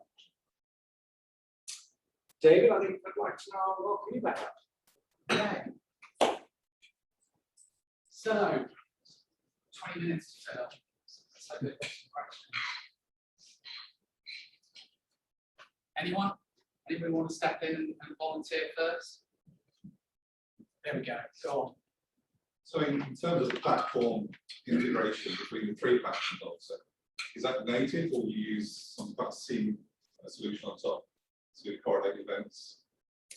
We've all got APIs, right, that are open into the platform, and there is a common software platform that allows each of us to feed into, and then that then distributes that information out. So it's a fourth element, given us we are the three vendors that's then responsible for exchanging it. It's a software suite that then has the APIs into both the threat, the threat exchange. What we genuinely find from a reseller point of view, which is what we're going to put this slide up saying, how can we help, is that when the vendors are working with each other, they've got the APIs that allow them to change, which is always a good start. But when they move into the realm of integrating, what we're finding is that normally means, it's certainly in a lot of instances, and I think with you guys this is where it sits, is that there's an awareness of certain pieces of code, certain identifiers and things like that, and certain strings within what the API gives out, which means they can make use of each other's technology. So rather than it just being, so what, there's an API, what do I do with that? You know, there's an awareness of, if we see an email that contains this string, you know, you can populate that down, then we already know that Mimecast will have tried to stop that upstream, or that URL, or that, or this, or whatever, and therefore we can act on it and stop because we've got that reference. So it's using the APIs as the building blocks, but then it's also just saying, yes, we'll consume that information as a red, amber, or green flag from that vendor by using this particular string. A very big part, sorry, what I suddenly realised we hadn't covered on how we were going to address, but I'm very glad, of course, I've got that Q&A, and thank you so much for immediately giving me the opportunity to say it. The three of us here, or not us personally, but our companies, have all worked together to try and streamline that as much as possible. So I'm 99% certain I'm right in saying that if you're a CrowdStrike Falcon Intelligence customer and you're a Mimecast customer, you can simply create an API key in Falcon platform, type that key into the preset CrowdStrike box in the Mimecast environment, and then it will automatically follow us every time anything comes through the Mimecast gateway. It says, here's a new thing. What does CrowdStrike know about it? Regardless of what Mimecast knows about it, what does CrowdStrike also know about it? And then we get that two-layer of integration. You as a customer have to type in an API. And this is context, right? This is about providing context. You know, this is one of the products going, I'm not sure about that. Let me add context to that decision to make a final decision on it. And that could go either way. So it's all about context. One of the phrases that some of the guys probably used a lot over the last few weeks is the phrase about experience. You can be not the most qualified, not the most brilliant, not the most cutting edge person, but if you've got a lot of experience in an area, you will always look better at that area than somebody else. It's all about experience and context and what you know, as opposed to actually what your total capability is. It's very much about adding that experience to the other vendors. I would say the other half of it is if you do have a SIEM solution that you lean on, you work with that's pretty intrinsic. All of these guys are really mature in their integrations into the SIEM and even getting to the kind of SOAR platforms that are maybe not in everyone's networks now, but long-termly, playbooks and what have you are starting to be a big thing. So yeah, over and above the great relationship they've got directly, you can still use that. And of course, you've got bytes that can do the integration for you. That can then help bring that, stitch that all together and make the workflow seamless. I'm not wearing a t-shirt, honestly. But this is the thing, right? This is the bit that we can help with, is to help with the understanding of what are the best choices for you guys as customers to achieve what you want and what the best choice of integrations are. That is the key bit we bring to it. Because we've got that experience. Going back to that point, it's very hard when you're just, for want of better, Googling or something like that, and you're looking at different stuff to make a real, yes, you can look at a data sheet, look at what product does. You could even do a demo of that product and evaluate how it affects your business. It becomes really hard to evaluate how that product affects it and how that product affects it, and then how, as a combination, they affect it. And obviously, we're working with different customers, different market segments, verticals all the time. So we know kind of which product stacks financial services are going for, which product stacks local gov are going for, et cetera, and we can kind of, if nothing else, say, well, this is what the financial services business would do. Is that what you're shooting at? Is that what you want to go for or not? Kind of bring that together. Any other question? Yes. Native APIs in the two vectors, for example. Do you have like a shared dashboard of your visibility, or is it still separate dashboards? That is a very good question. And the answer is, at the moment, independent dashboards for each particular vendor. But then to your point about a SIEM or a SOAR, that typically becomes your single pane of glass for a lot of action. Anyway, we find, certainly from Netscape, you saw from our platform, we've got lots of capability in there, and it's a great source of information about what's going on inside your network security. But customers will still feed that out to a SIEM and use that in correlation to information that's being fed from a EDR or from a DLP, an alternate DLP solution, because they aren't always API enabled. So it would be easy for us to develop a single piece of software that effectively provides you with that single pane of glass, but it only becomes another one because you've got your SIEM over there. So that's what syslog is meant for. Yeah, and obviously we can provide managed services around SOC and SIEM for our customers as well. We have a very mature platform for providing that. One thing that does start to get quite interesting that a lot of people don't realise is that I don't know how much any of you have ever delved in, for instance, into the Azure security logs and have actually sat and watched Azure logs and all of that kind of thing and gone into that level of detail. But typically, I mean, I've certainly never seen an Azure log arrive in less than 10 minutes from the event actually happening. And what that can mean from a SOC point of view is quite often we're seeing live feed and events from products like Netskope, Mimecast, and Crowdstrike. We're getting those events very, very quickly. I mean, with all of these three vendors, you can sit in the console, you can sit there hitting refresh. And if you're looking for an email to come in, the email comes in, it arrives in your inbox, click refresh, it's there in the logs with Mimecast. It's the same with Crowdstrike, it's the same with Netscope. Click on the link, download a file, do something, and it is there, and then you sit and wait for the Microsoft event to come up, and 10 to 15 minutes later, it will go through in the Azure logs. Okay. Now that's where a mature SIP tool and a mature managed service can really start to add value, because it doesn't matter that things are slightly disjointed, you can still put it together as one picture, whereas it can be quite challenging sometimes.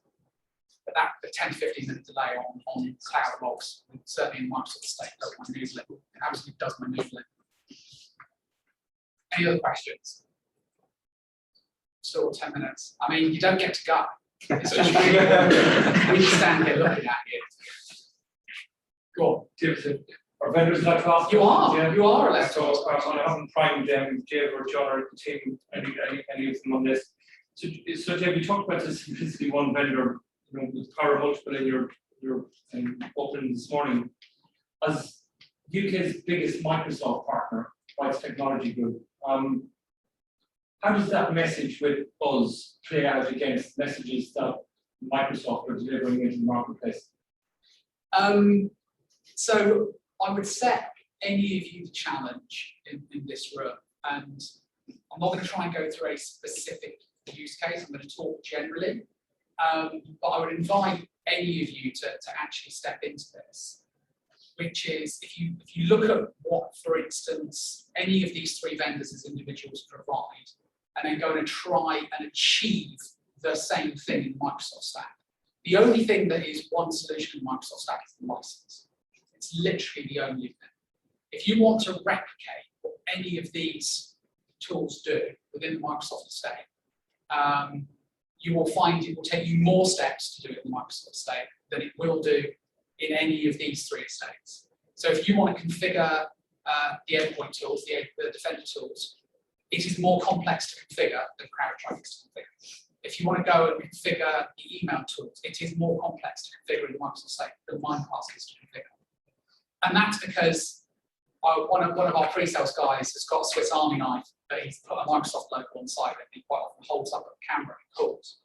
And it's because it's not a specialist tool, it doesn't have the depth, it doesn't have the wizards, it doesn't have the ease of setup. And actually, the linking at the back end isn't always obvious. It's very hard to understand why sometimes things work and why sometimes don't. If you go into the endpoint management suite as a specific example, you would think that it's just shared information. I think there's 4 separate tick boxes from the last count back end that will make Defender share information with Intune for compliance status, or share information with Mimecast for reporting, or share information with AIP for data linking, data stuff. So quite often, unless you know it's there, even if you think you've configured it right, the sharing isn't going on at the back end. This is much more transparent.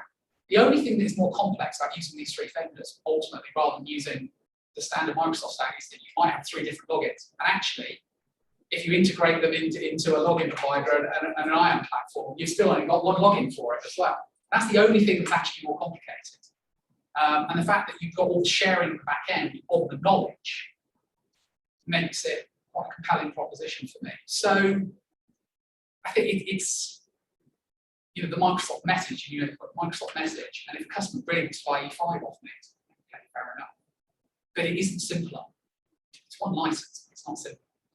We've got a lot of customers who've got E5 that are still Netskope customers, whereas on the face of it, you look through the data sheet, you think why they got both solutions, but it says on the front that it's got a CASB, but the reality is when you start looking behind what it says on the data sheet, it has a functional element of CASB. It doesn't have the complete coverage that it might need. So there's nothing exclusive about that relationship between us and Microsoft. We embrace it because, as you saw, we can help secure the Microsoft environment really well.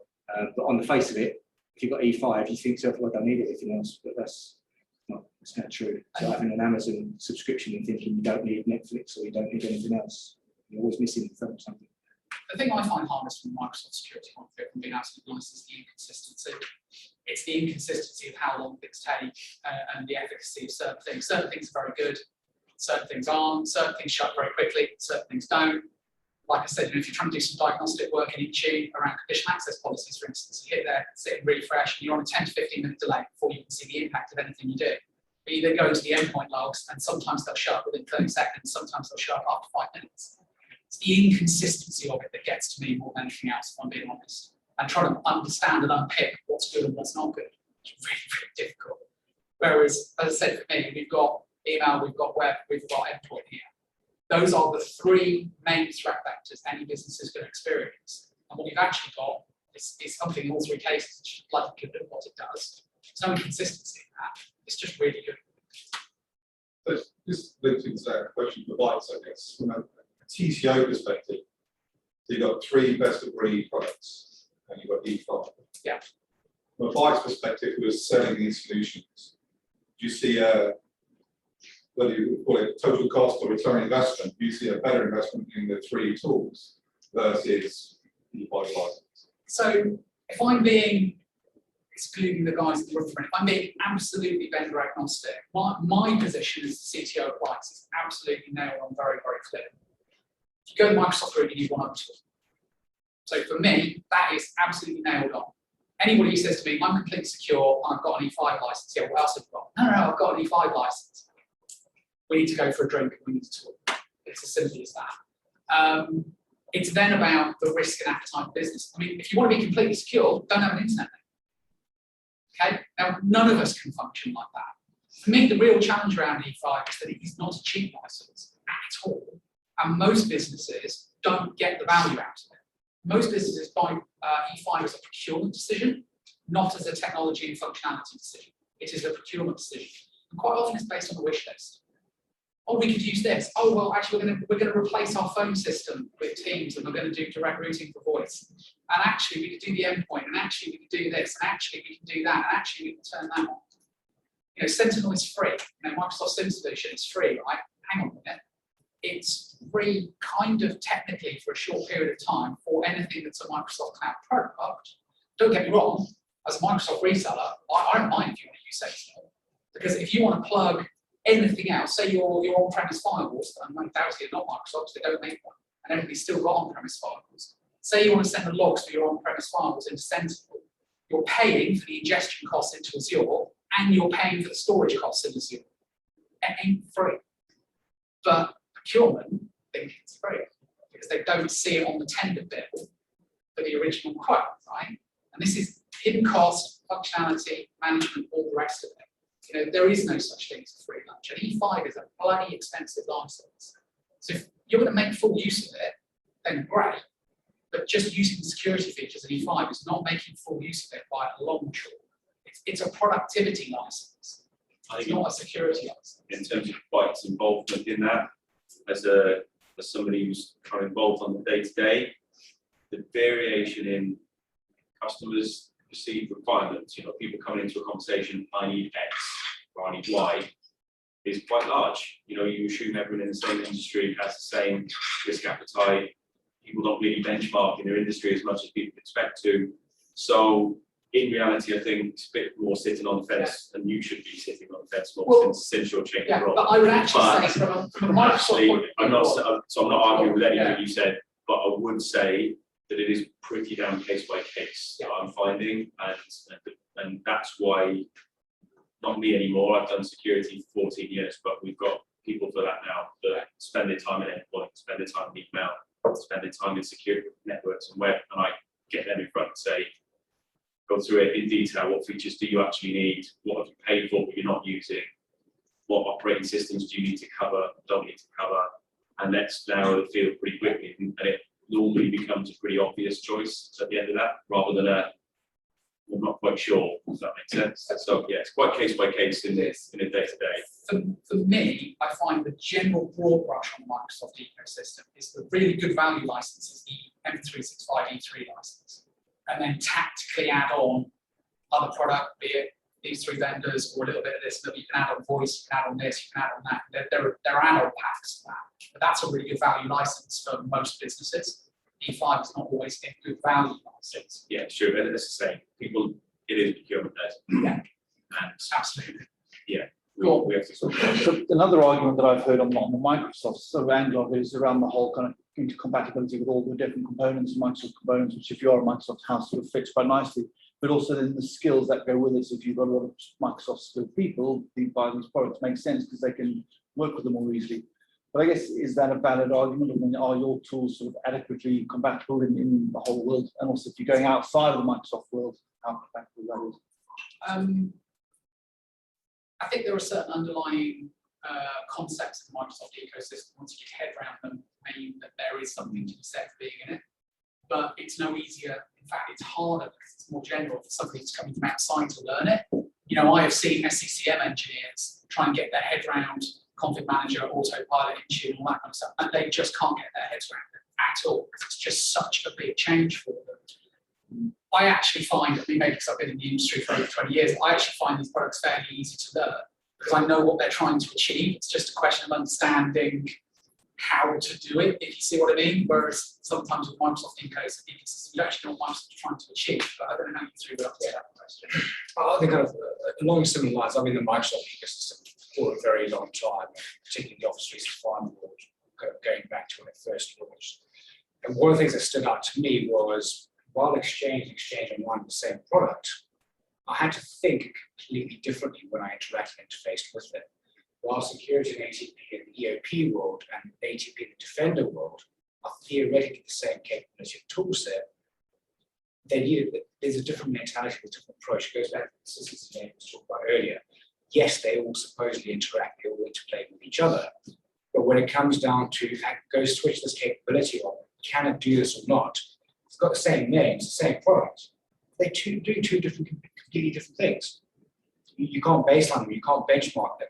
Look at the logs report in a very different way. So you still have to switch from an engineering skill set over here in SharePoint or SQL or Exchange, who knows a little bit about anti-spam and antivirus. Now I need to, because of my Microsoft skill set, being asked to adopt Defender, or I'm being asked to adopt Intune, that may not necessarily be there, and they are still separate products. Yes, they talk to each other. That's not hard to do with three vendors here who talk to each other. I'm trivializing it a lot there, obviously. But you still need that expertise in each of those parts, those areas.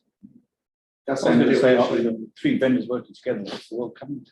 I know, it's terrible. That's when you got no overlap. It does sound like we're Microsoft bashing a little bit, and I do understand from their perspective, of course, what they've achieved. But if you boil it down, a lot of it is acquired technologies, and they just stitched it together and they try to make a common front end. So that explains a lot of the reason why some of the technology doesn't necessarily look the same, even though it might have the same brand name, because it's an acquired technology, whether it's a CASB or whether it's but at the end of the day, it comes down to what you're trying to achieve and the outcome you're trying to achieve. If you can get the outcome from Microsoft with the license you've got, it's difficult to combat it.